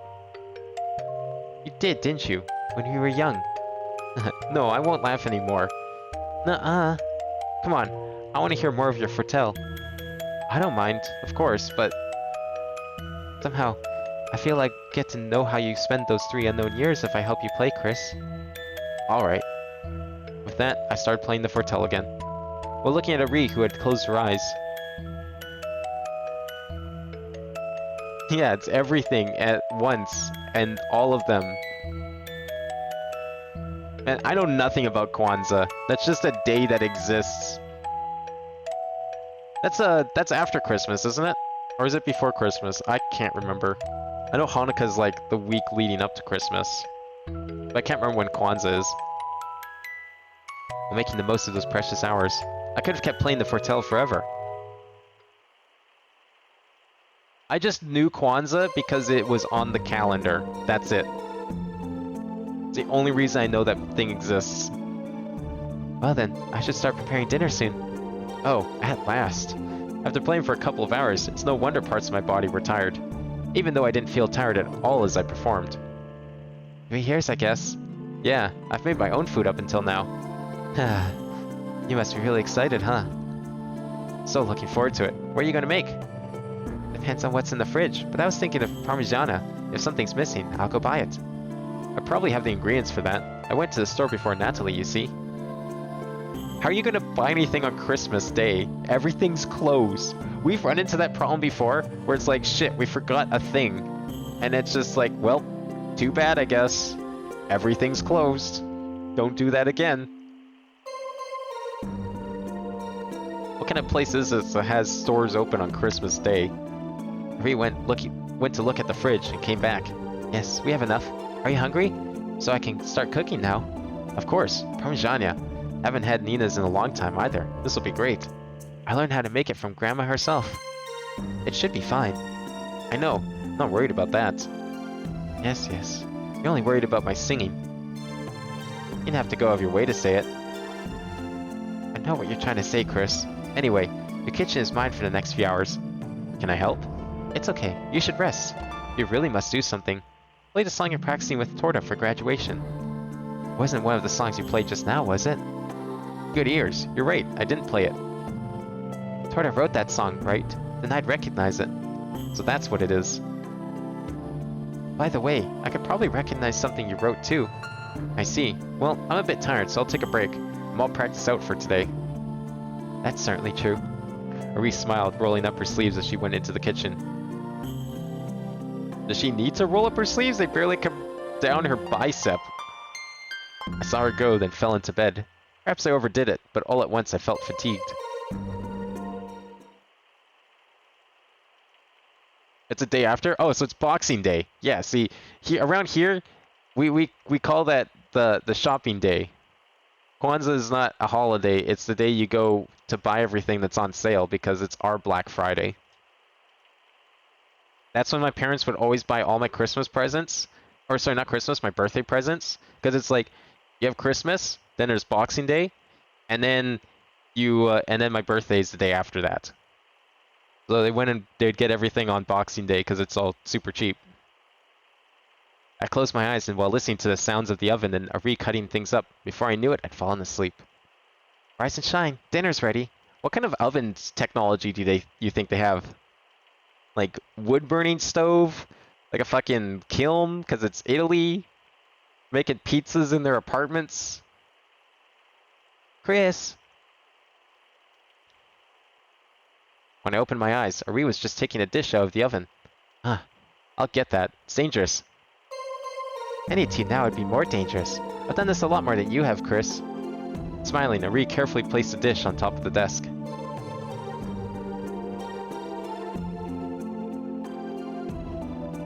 What if Kwanzaa came first, though? Can we say with certainty that Kwanzaa didn't come first? What if Hanukkah is copying Kwanzaa?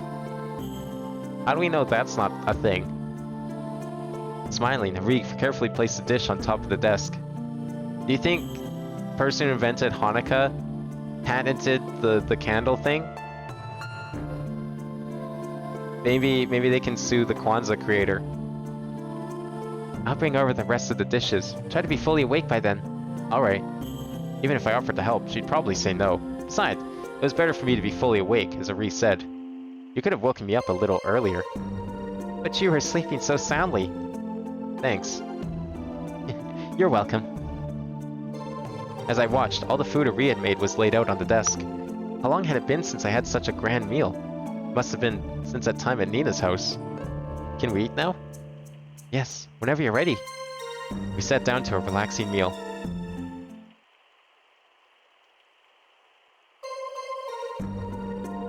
Oh, Kwanzaa was made in the 60s? Wait, really?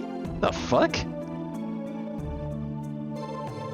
I thought it was like some big traditional thing. It was only made in the 60s?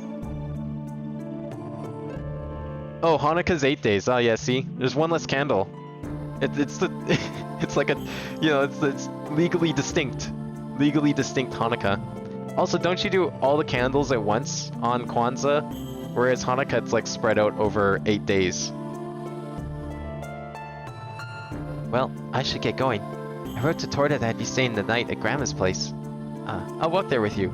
The city gets quite noisy at night on Natalie. I see, thanks. I feel like noise is a metaphor for something much more insinuous.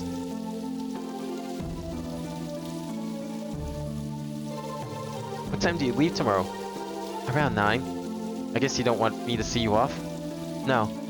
Seeing you from the train would make me sad. For 3 years we'd say our goodbyes here, on the street. It was because we'd feel lonely if we saw each other again the next day, apparently. But this time, I'll see you again in just 3 months, not a year. Yeah. What's wrong? Nothing. I may have said it in my letters, but I'm a bit scared. Of what? You'll come back home after you're done, right? You're a great help. Which means... We fell silent for a while. We'd stop in the middle of the rain. It's nothing. I was going to say something strange. Now you have to say it, of course. What is it? That means... I'll get to see you every day. That's all. And... See, I said it would sound strange. Okay. Whatever. I like that you don't care so much about those things, Chris. Huh? Nothing? Guess I'll see you in a few months? Marie turned around to face me. Here is fine. If we draw this out, it's just going to make me even sadder. Marie. That's why I said here is fine. Got it. Well, I'll see you soon. Okay, see you. This time we'd only be apart for a few months. And there wasn't even time to start feeling sad because Ari had disappeared down the street. In any case, we were connected through our letters, and we could meet again like this even in the short time left. As we always did. Looking up the starless sky, I wish that things between us would stay the same, always.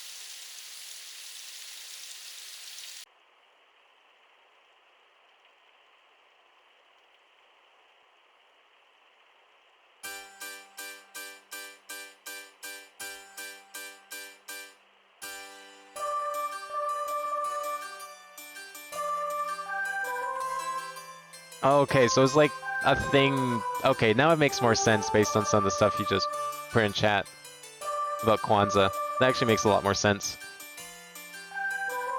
That explains a lot. But I wonder why they decided to go with candles. I mean, I guess candles are a fairly universal tradition and have a lot of symbolism in many things, so makes sense. You're late. Wake up, I said. I woke up to the sound of Forney's voice. Huh? Ah, morning. Morning indeed. It's noon. It's such a great time with Aria, so you overslept. It's because I played the Fortell for so long. I still feel a bit tired. I'll say. I was listening, you know. And it's only natural you would forget about our ensemble practice, what with all the fun you were having. Well, you could have joined in. Didn't he say that, like, she knew about the ferry? She could have totally, like, showed up or something. Yeah. What? Just kidding. It was really fun. But to make up for it, I was going to perform ensembles with you every day from now on until you got sick of it. Huh? But what about practice? You mean practice for the graduation recital? That starts on the 4th of next year. What? What about Torta? Didn't you say you should practice? It was my request to start practice next year. Is that okay? Meh. Anyways, as long as I play Torta's song, I'll be practicing. Kind of. But what about Torta? She's probably given up, I guess. Anyway, she agreed after some convincing. Why? Why what? Why won't you practice? Like I said, I will. Chris, you hate Torta? No, I like her. Then why... I mean, I like her in the way I like you, Forney, or Sino. It's different from how I like Arietta. And that's why you won't practice with Torta? Until the start of the new year, anyway. And what's wrong with that? Forney? Nothing. Never mind. You don't want to do an ensemble? No, it's not that. I just feel sorry for Torta. I feel the same way, but I can't do it. Because of Ari? Do you really want me to explain further? Nah, don't. Thought so. Oh, you'll do an ensemble with me, right? If you say no, then I really will have to practice all by myself. Of course. I will. I can't very well refuse, can I? Thanks. I'll get up and get ready. Sure. But what about the letter? Have you written back? Oh, right. I was so tired yesterday, I didn't even read it. Went to the mailbox and went, wait, but she was... I guess she could... No, that's right. She would have sent the letter earlier. Just like last year, Marie's letter was properly delivered. Every year on this day only, she'd write a really short letter, but she never missed it. Even without opening it, I knew what it would say. I had to read it, of course. Dear Chris, I'm sure you had a wonderful Natalie today. I'll talk to you in person, so I won't write much. The stories I want to share and all the memories I want to reminisce about are all things you already know anyway. This time, I guess it won't be a whole year until I see you next. This time, it'll just be 3 months. It seems short, but I think it'll feel like a long time. But I'm looking forward to the day I see you again.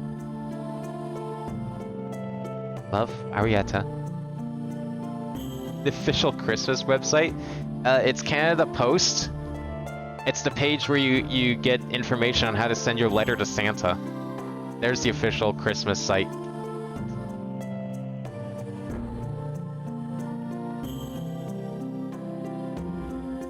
It's an actual service that they offer. You can send your letter to Santa Claus. HOH OHO is the postal code. I don't know what they do with those things, but that's what they always advertise. And I wrote an equally short reply. Alright, now we have to practice. You're suddenly full of enthusiasm. Hey, for Torta's sake, I have to whip you into shape, you know. Sure. I'll put this in the mailbox, then we can begin. Practice over and over again that day. Perhaps what we did couldn't be called practice. We were passing time in the pure enjoyment of music. But maybe that was, in fact, the way music should be. I was expecting like a time jump. Like I was thinking like, oh, we're getting close to the... Okay, here's a bit of a time jump. Like, I feel like we were getting close to the recital and shit. I thought, oh, you know, I can finish this route off tonight. And I probably still will at this point. I feel like at this point, needs some sort of closure, so... Hopefully, like, I feel like future parts might not be so involved, because we'll start... The further we go into this, the more repeated text we're gonna get, most likely, so... There'll be a lot of skipping around. It was almost stunning how uneventfully the first day of the new year went by. Borny and I did our ensembles. I prepared meals and ate alone, and stayed indoors the whole time. There's nothing to complain about. I simply waited for Arie's letter to come. And that was enough for me. Any time now. Uh-huh, any time now. I was going to peek in the mailbox when suddenly there was a knock on the door.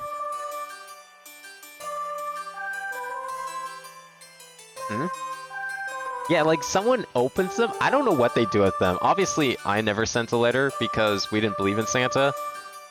But, like, I wonder what they do with them. Like, do they open them and then they send a reply back? I think that's what they advertise. They advertise that he'll write back to you. I'm not sure what that entails, but apparently they have someone there writing letters to all these children.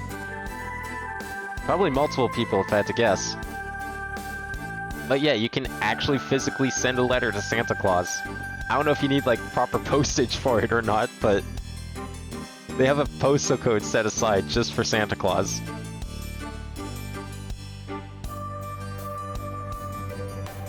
Who could it be at this hour? Yeah, no, exactly. Like, it's the thing with a lot of that stuff, like the Easter Bunny and the Tooth Fairy and all that shit. It's like, if it was actually real, there would be evidence. Although, I feel like you can get away with the Tooth Fairy, maybe. That I could see, because it's just putting money under a pillow, and part of the lore is that you never see her regardless. There's too much, like, around Santa Claus where people are catching Santa at night. So there's, like, this weird implication that you can watch for him if you, like, stay up. And you can't really do that with, like, the Easter Bunny or the Tooth Fairy, because, like, it's part of their core lore is, like, you never see them. So it's just, like, this perfect catch-all.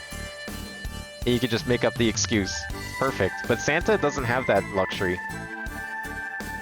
I nodded at Forney, who just looked as confused, and opened the door. Package for you. Ah, okay. I signed a receipt and was given a small box. When I returned to the room with it, Forney looked at it with great interest. What's that? No idea. I was the intended recipient for sure. The sender was... Arietta? I hurriedly opened the box and found lots of bread wrapped in paper, as well as a letter.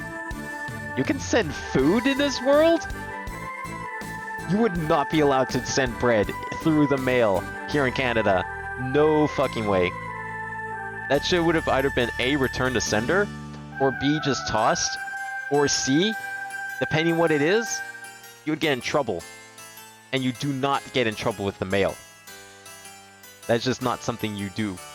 Don't even tempt it. Must be a Reese bread, I guess. Probably. Moving it from the envelope that Ari always used, I read her letter. No, I don't think Hanukkah has anything. I guess it's just like whatever... Man, I don't even remember what the Jews... Like, I don't know if they like worship someone specific.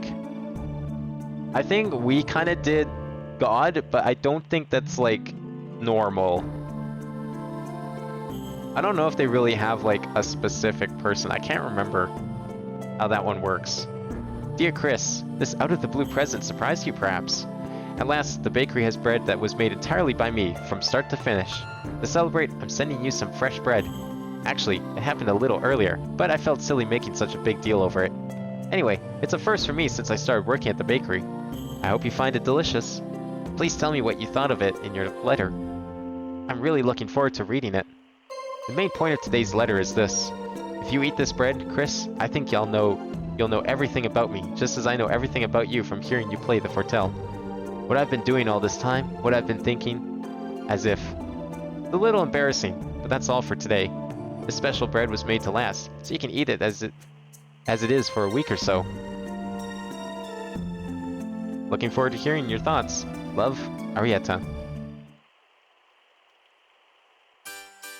It's settled. We're having bread for dinner. Just bread?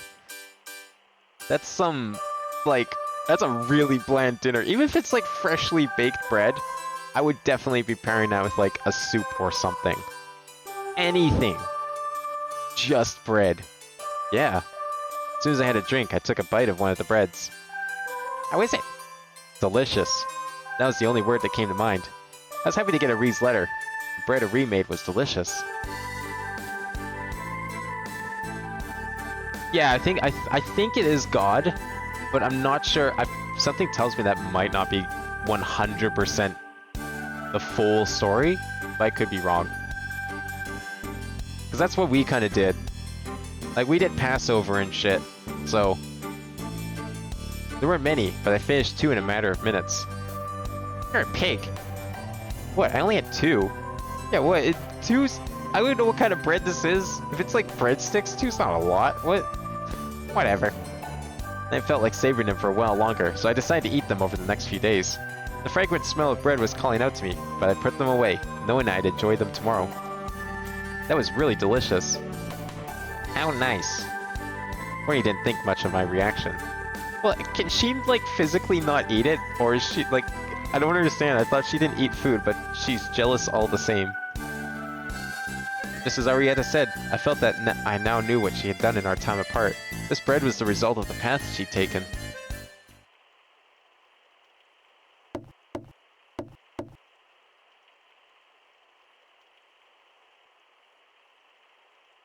Rastafarianism? No.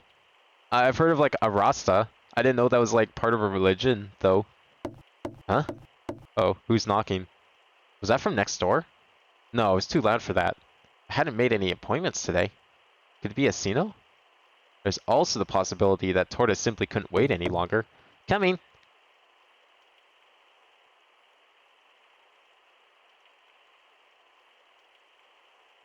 I grabbed the jacket from the chair, tried to make myself presentable, and then headed to the door. I looked at the clock. It was nearly noon. I'd said those things yesterday, so Forney didn't have any intention of waking me up, it seemed. Yes, who is it? It's me. Okay, hold on, Asino. Morning. What's with the getup? I just woke up. Why are you wearing your uniform? I'm heading to school after this. Ah, that's right. School starts today. And? If you're asking me to go, I'll pass. Wait, I wanted to talk to you. It's nothing, really. But do you have time? Sure, if you'd give me time to change. Why was that voice of all things? I turned voices off, because there's no English voices, so I figured it'd be kind of weird. It's cold. Can I come in? Right this way.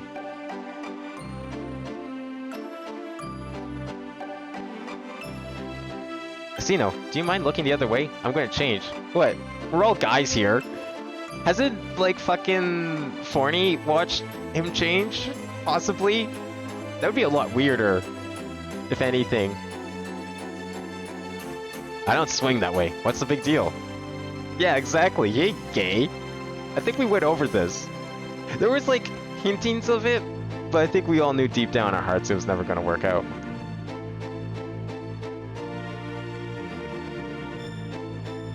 Is that, like, actually a religion then, or just, like, a lifestyle?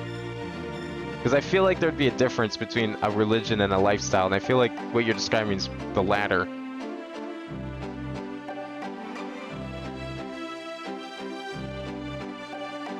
Since you're not interested, you don't have to look, right? Why, are you embarrassed to change in front of other people? Like, does he go to, like, the fucking public pool, and he can't change until everyone else leaves the locker room? Fine. I know you're weird about your body like that. I won't insist. Someone might get the wrong idea if I did. Yeah, we all know he's all tiny down there. That's what he's embarrassed about. Is that Asino? Yeah, the one and only.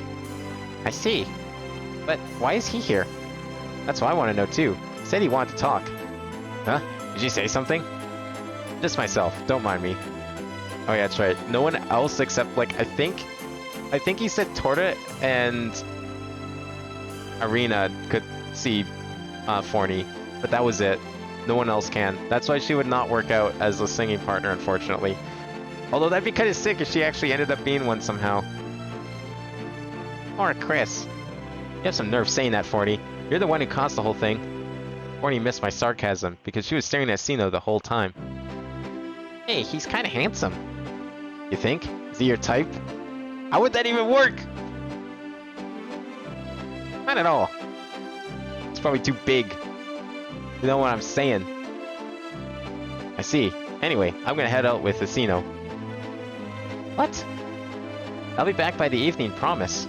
Maybe right away. We'll have our ensemble then. I quickly put on my pants and the jacket from before. Ready? Yeah, I'm ready. See you later. Have a nice day.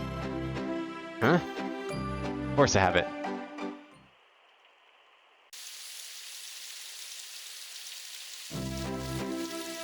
That's a really strange interpretation of it. Womp. Definitely something you could only like create in more recent times when those countries actually exist. Are we headed anywhere in particular? Nah, it's not like that. Fine, suit yourself. Walk slowly, a short distance behind Asino. Man, there's like a lot of shit. I thought we were gonna like, okay, get your partner. Here's a little bit of extra shit. Okay, now the recital and it's over. But what is all this? We haven't even gone back to practicing with, I guess this was only like the first act? Maybe? And we still have like Act 2 / maybe this is like Act 2 and then there's Act 3. Hey, have you found a partner yet? Yeah, it only happened recently. Didn't I tell you about it? Nope. So, who is it? Sorry for not dashing everyone's expectations, but I'm forming with Torta. Well, I thought as much. Miss Cordell introduced her to me. So what happened to Fel? We're just like ignoring her entirely now? She doesn't even exist. Wrote her out of the story. Not even a person anymore. What do you mean, introduced? We had an arrangement. She would introduce someone to me if I hadn't found a partner by our final exam lesson. And the person introduced was Torta. Come on, really? That's pathetic. And what about you? Me? Well, I have some candidates, but I haven't made a decision. You haven't? Fuck off then. Telling me that I'm indecisive. How are you for time? I practice, of course. This isn't something that I can just settle by myself, right? I don't have a childhood friend like Tortanita by my side. You mean someone who isn't responding to your overtures? I couldn't say anything about Torta, so I let it slide. I wouldn't put things that way. But yeah, that's it, more or less. Wow, such a girl exists. Terrible, isn't it? No, that girl must be quite discerning. At least it's better than pairing up with Tortanita. Ooh. I'll tell her you said that. I'm sorry. Very, very sorry. Some things never change.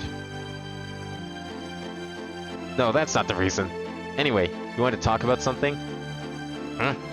Right. I was just worrying about your partner. Should you be worried about your own? I'll figure something out. Well, if Asino says it, then so it shall be, right? Indeed. Anyway, what are you going to do now? I'm not going to school, for one. What about practice with Tortanita? We'll start on the 4th. Till then, I'll practice alone. You're really not into it, huh? I told you, I practice at home. Is it Arietta? Yes. Asino could be surprisingly perceptive at times, getting right to the heart of the matter, as he did now. Just like that, he'd figured out why I'd never practiced, and why I'd put off choosing a partner until now. Love thy neighbor, Chris. Okay? Treasure the people close to you, and all will be well, right? Asino, you have no clue what that means, do you? I know what it originally meant. Asino was making fun of me and continued in an overly solemn voice. Loving the one who is closest to you would be simpler and more certain, Chris. Who is closest to you now? Who is the one who really cares about you? If you think it's Arietta, that's fine, as long as you can think of her being close to you. Things with Arietta are more complicated than you think, Asino. I know. In any case. Yeah? Don't give up. Thanks. Is that all you want to tell me today? Yeah, but since we're out, how about getting some food? It's about time, huh? What about that restaurante? That's not where students go. In the first place, we shouldn't have even been looking in the new district. Martell students received financial aid from the state, so tuition was unbelievably low. Even so, I was getting on by the money that my parents sent me every month, and I couldn't afford such luxury. I didn't mind going to Tatarita once in a while, but a restaurante with a proper dress code just wasn't appropriate for someone of my age or position. And fuck going to restaurants with dress codes anyways. We went on a cruise, and like every restaurant had a dress code. It was so uncomfortable. Like it was not something I was used to, and I don't think I'd ever get used to it.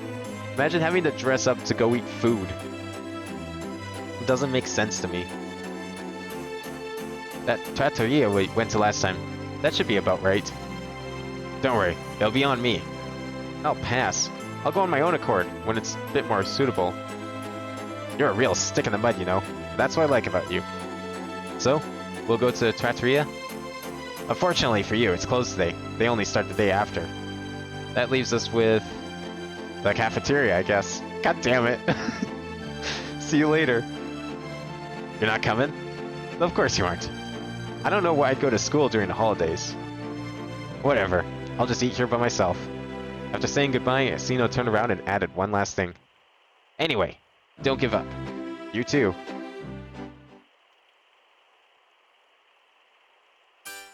Welcome back. That was fast.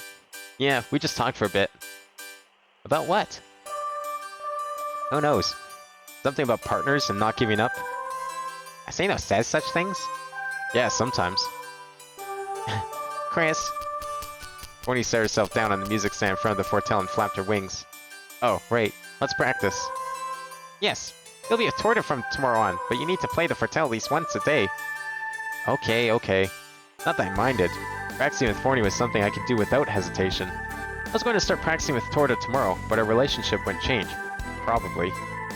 It was what I'd hoped for, and I knew that was Ozzy on Torta. But still, I couldn't have chosen any other path, and perhaps it was the only path I had ever had to begin with.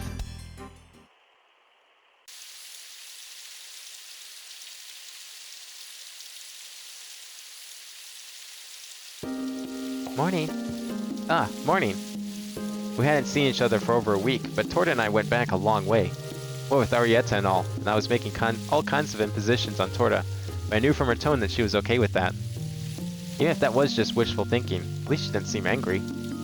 Let's go to the practice rooms right away. Then, after lunch, we'll have a special lesson with Miss Cordell. Huh? Miss Cordell? I requested it, since you've been slacking off so much. We have so little time and we need to make this work somehow. Sure. Did you practice properly over the holidays? Yes, no worries there. I played the Fortel every day, practiced the song until I got sick of it. That's good to hear. But it won't work if you're sick of the song. Figure of speech. It's fine, the song's great. Thanks. Let's find a practice room. Alright. With that, Torta started walking toward the second hall. I called out to her from behind. Torta? Something the matter? Torta turned around with a puzzled look. Thank you, really. It'd probably been a really long time since I last said those words with as much sincerity. There's no way I could convey the extent of my gratitude in just one sentence. Even so, that's all I could have said. You're welcome. Torta smiled and didn't say anything else. Well, what kind of rules are we talking here that are more controversial? Oh, here we go. Is this the time jump that I was expecting? We practiced together every day after that up until the graduation recital. Torta was becoming nicer to me, nicer than she'd ever been, while Forney seemed grumpier with each passing day. Perhaps it was because I was practicing on the weekends, which meant we weren't able to do our ensembles. Oh god, there's like a whole link. Okay, I'll click in a bit. But I still managed to find time for 2 or 3 ensembles. And then... Marie's letters were becoming shorter too.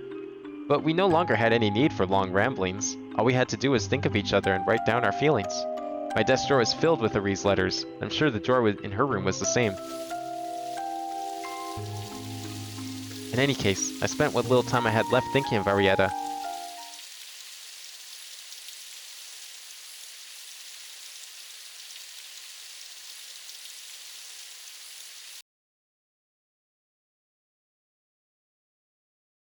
Torta and I stood in the wings, waiting for our turn to come. We practiced as much as possible, and our performance actually wasn't all that bad. Okay, it's almost time. Are you ready? Yes. Yes. Since that day, Miss Cordell had watched us practice countless times. It was literally just yesterday that we somehow managed to get a passing grade from her. All that was left was the actual recital.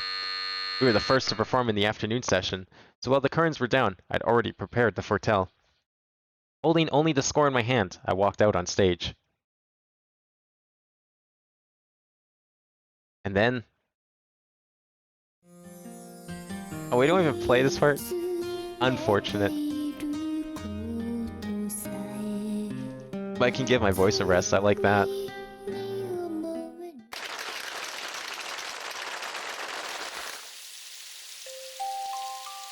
So did we win?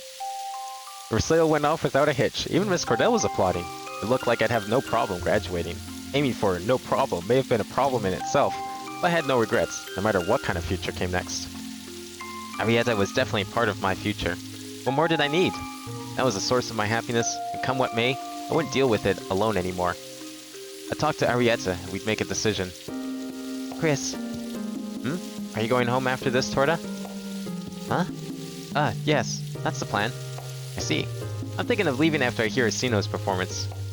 Asino was the last to perform in the afternoon session. Of the whole day, in other words. I thought of going home after hearing him play, but... You might want to reconsider that, actually. Why? Didn't you notice? Of course you couldn't have noticed. What do you mean?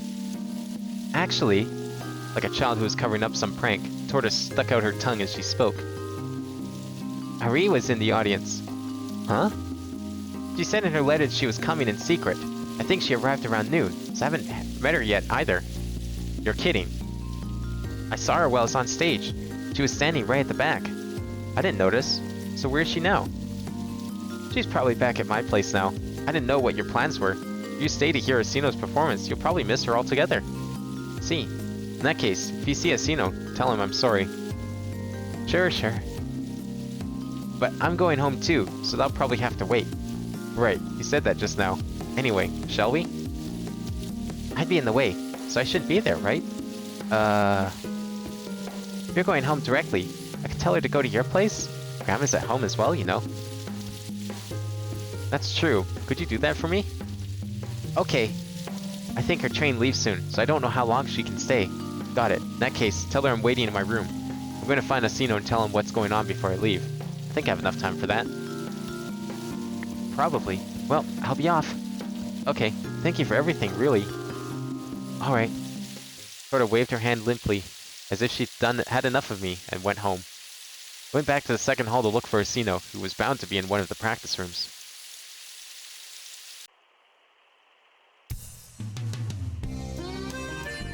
In the practice room, Asino stared at me in disbelief, whereupon I apologized and went back to my room. For a moment I thought Ari would be waiting in front of the door, but I'd arrived early it seemed. Leaving the door unlocked, I went inside.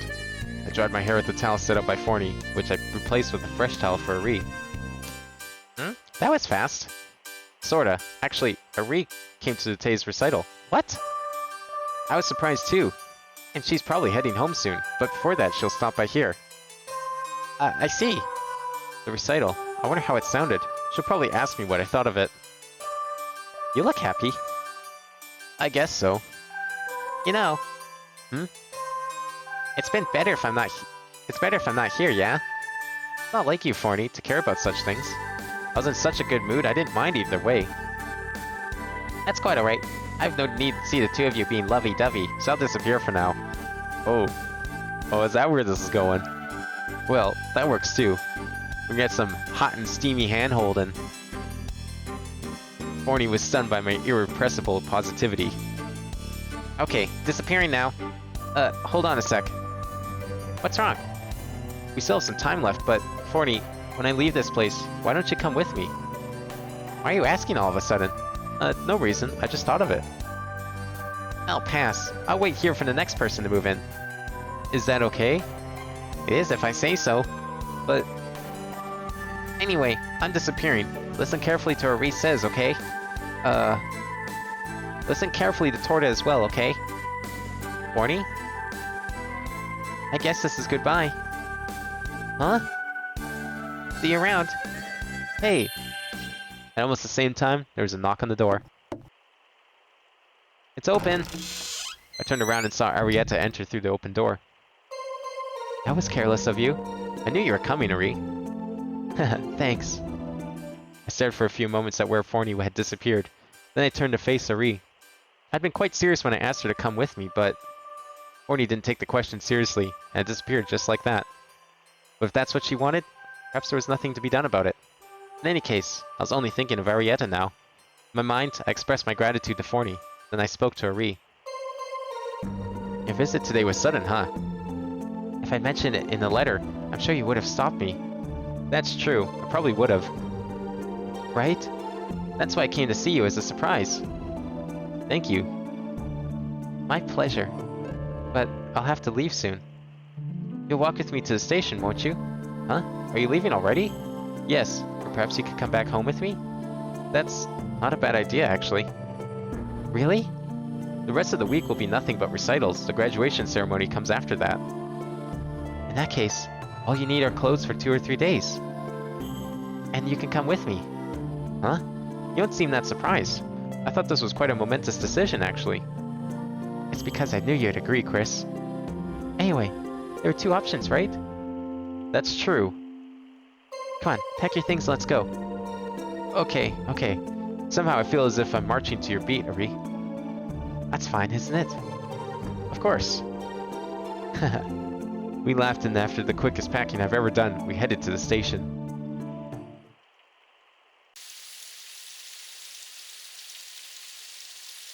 Ari hadn't brought her ticket yet, so I bought 2 and passed one to her. Are you sure about this? I've done nothing but practice this whole month. Haven't had any time to relax. Besides, you're always coming to see me. I should return the favor. Oh, well, alright then. Marie was holding her bag, but it looked very light, probably because it was near empty. I'd only packed the most basic clothes, so my bag wasn't that heavy either. Did you plan to go back right after coming here today? Yes. I'd also planned to bring you along, incidentally. So I'm just incidental? You're so mean. Just kidding. That was my real goal. We picked the very next train out, so there wasn't much time left. Well then, let's go. As I walked toward the platform, Marie stopped for some reason and spoke to me with a serious look on her face. Chris, can I ask you one thing? What's up? You sound so formal. Do you love me? Marie was ignoring my words. My answer was obvious. Yes. I answered right away, then they added a few words. I love you. I see. Marie put her hand around my neck, and we embraced each other. There and then, we didn't care if people looked at us. Chris, kiss me. Oh shit. Right in front of the station. What if we kissed at the train station? You're gonna be late for your train. As she wished, I placed my lips on hers. But it ended up as an awkward kiss, like the very first one we shared. It wasn't just me. We had the same experience. I realized that we hadn't kissed for 3 years. Not even when we met during the Natalie. And then, pulling away, Marie spoke again. Let's talk. Even though we've been talking through our letters, there are things you can't convey in a letter, right? Such as... I met the real Chris, in the town where he lives. We haven't been back once, have you? The town where I live. Real me. Do you want to see the real me as I am now? Marie's whole face lit up with a brilliant smile such I'd never seen before. Let's go, and talk some more. About things our letters couldn't convey, and about things to come.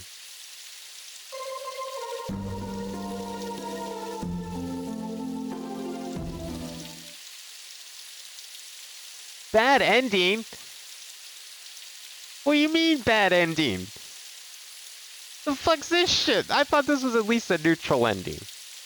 I figured bad ending would be... That's it. There was nothing out there. I just got an achievement saying bad end. How the fuck was that the bad end? I guess if that's the bad end, then surely the good endings... Like, I was thinking the bad end would be breaking up with her. That would be the obvious bad end. But if the bad end and we're still not, like, together, then I guess that means the other endings can only be even better?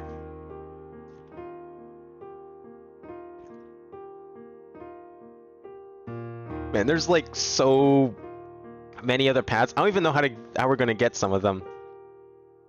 My theory is that these are the 5 routes right here. So I don't know how the fuck we're gonna do anything with Forney. I don't know when you're supposed to get an opportunity to, like, get her to sing somehow. Not even sure that's gonna work because she's not even a student.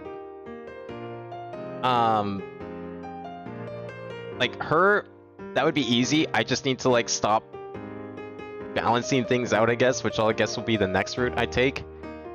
We'll go with that one. But then, like, anything beyond that, no fucking idea. What time is it?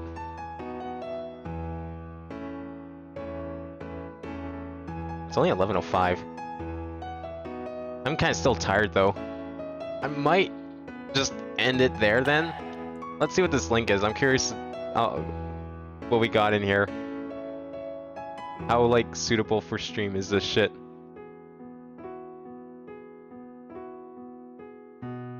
I'm just, like, glossing over it for the time being. Oh my god. Holy shit. Okay. It's like the opposite of common belief pre-1960. Like, you think about what people thought of black people in America?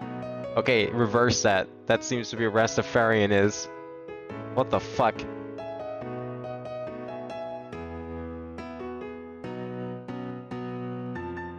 It's like a fucking revenge cult. Understandable, really.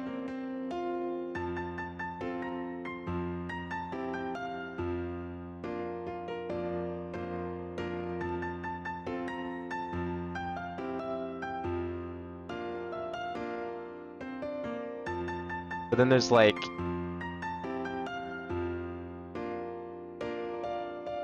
a reform of it.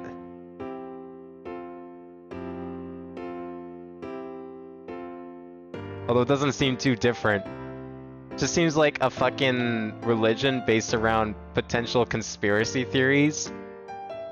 I'm like really summarizing it probably too much, but that's what I'm kind of getting. At least like the newer one. The old one makes a lot of sense, but the new one is weird.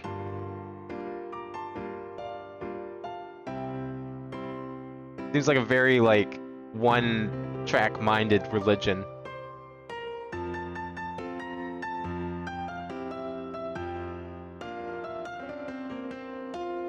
That's weird. Interesting. I didn't realize it was technically a religion, but sure. Evil is corporate. Yeah, that's what I was getting at. It's like the evil is corporate line. That's a weird one. Like, blame all the problems on the country to religion. Let's make up a god and blame all our country's problems on that, our Satan. We're gonna make up a saint. We're gonna make up a god. Let's blame all our problems on the Satan that we just made up like 5 minutes ago. It's like a conspiracy theory, but somehow turned into a religion almost. All those like wacky conspiracy theories. Anyways. I thought we would have been done like the fucking route a while ago. So I was willing to see it out to the end. And then it just became like too far gone at that point. So I've might as well finish it, which is good. That's dumb that we got the bad end though. Okay, so what do we got here? Okay, there's 6 hidden achievements. I'm just looking at the achievements right now. We got the bad end. There is... So we got the normal bad end, we got the neutral bad end. So that means there's probably a neutral good end. Unless like the neutral good end's like the true end? I don't know, it's hidden. The only ones I see on here are Torta good end, Foul good end, Foul bad end, Lise good end, Lise bad end. I don't even know how to get a hold of her, because that Lise was the girl that was in the abandoned building, right? And then as soon as we went there, she was like, no, fuck off. And then we never saw her again. So I would have tried if she was available, but she wasn't. So we'll probably keep it simple and just go for like Foul or Torta. I think the reason we didn't get Torta good end is probably because we balanced it too much with Foul and vice versa. So I think we just need to commit to one of them. Stop going to both. Just completely like gaslight Torta or some shit. Completely ignore her. It's gonna be the only way we get Umbrella Girl. And get the umbrella all to ourselves. She'll reward us with the umbrella at the end.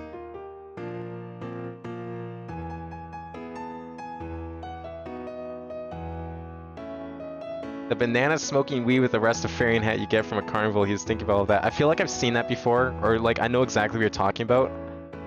It's like such a weird thing, it's like everywhere. But yeah, it's like such an ultra specific thing that has nothing to do with a lot of people outside of Jamaica and Ethiopia and all that. What a strange, different religion. Got like an ultra specific thing. we see the global achievement stat? Does that show everything? Oh, here we go. Okay, now we can see all the achievements. So we got that one. Bad end, bad end. Alfine. I guess that's probably no, that's not true end. Okay, so there's Alfine, which is something, no description. True ending, and then grand ending. There's like ultra secret true ending in this game.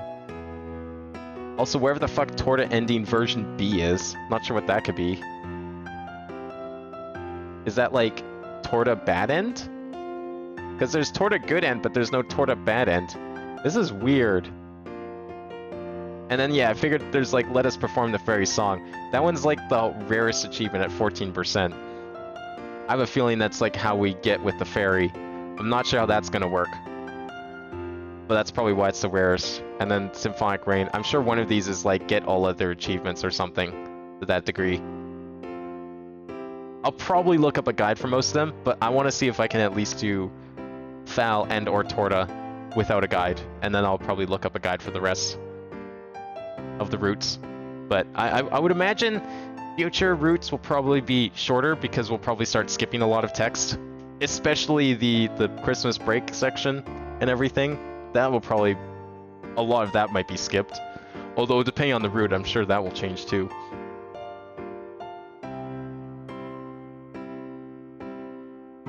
Oh, is the only one that wasn't colonized? I was wondering about that. Like, it seemed like such a random choice. Like, why Ethiopia of all places? But that makes a lot of sense.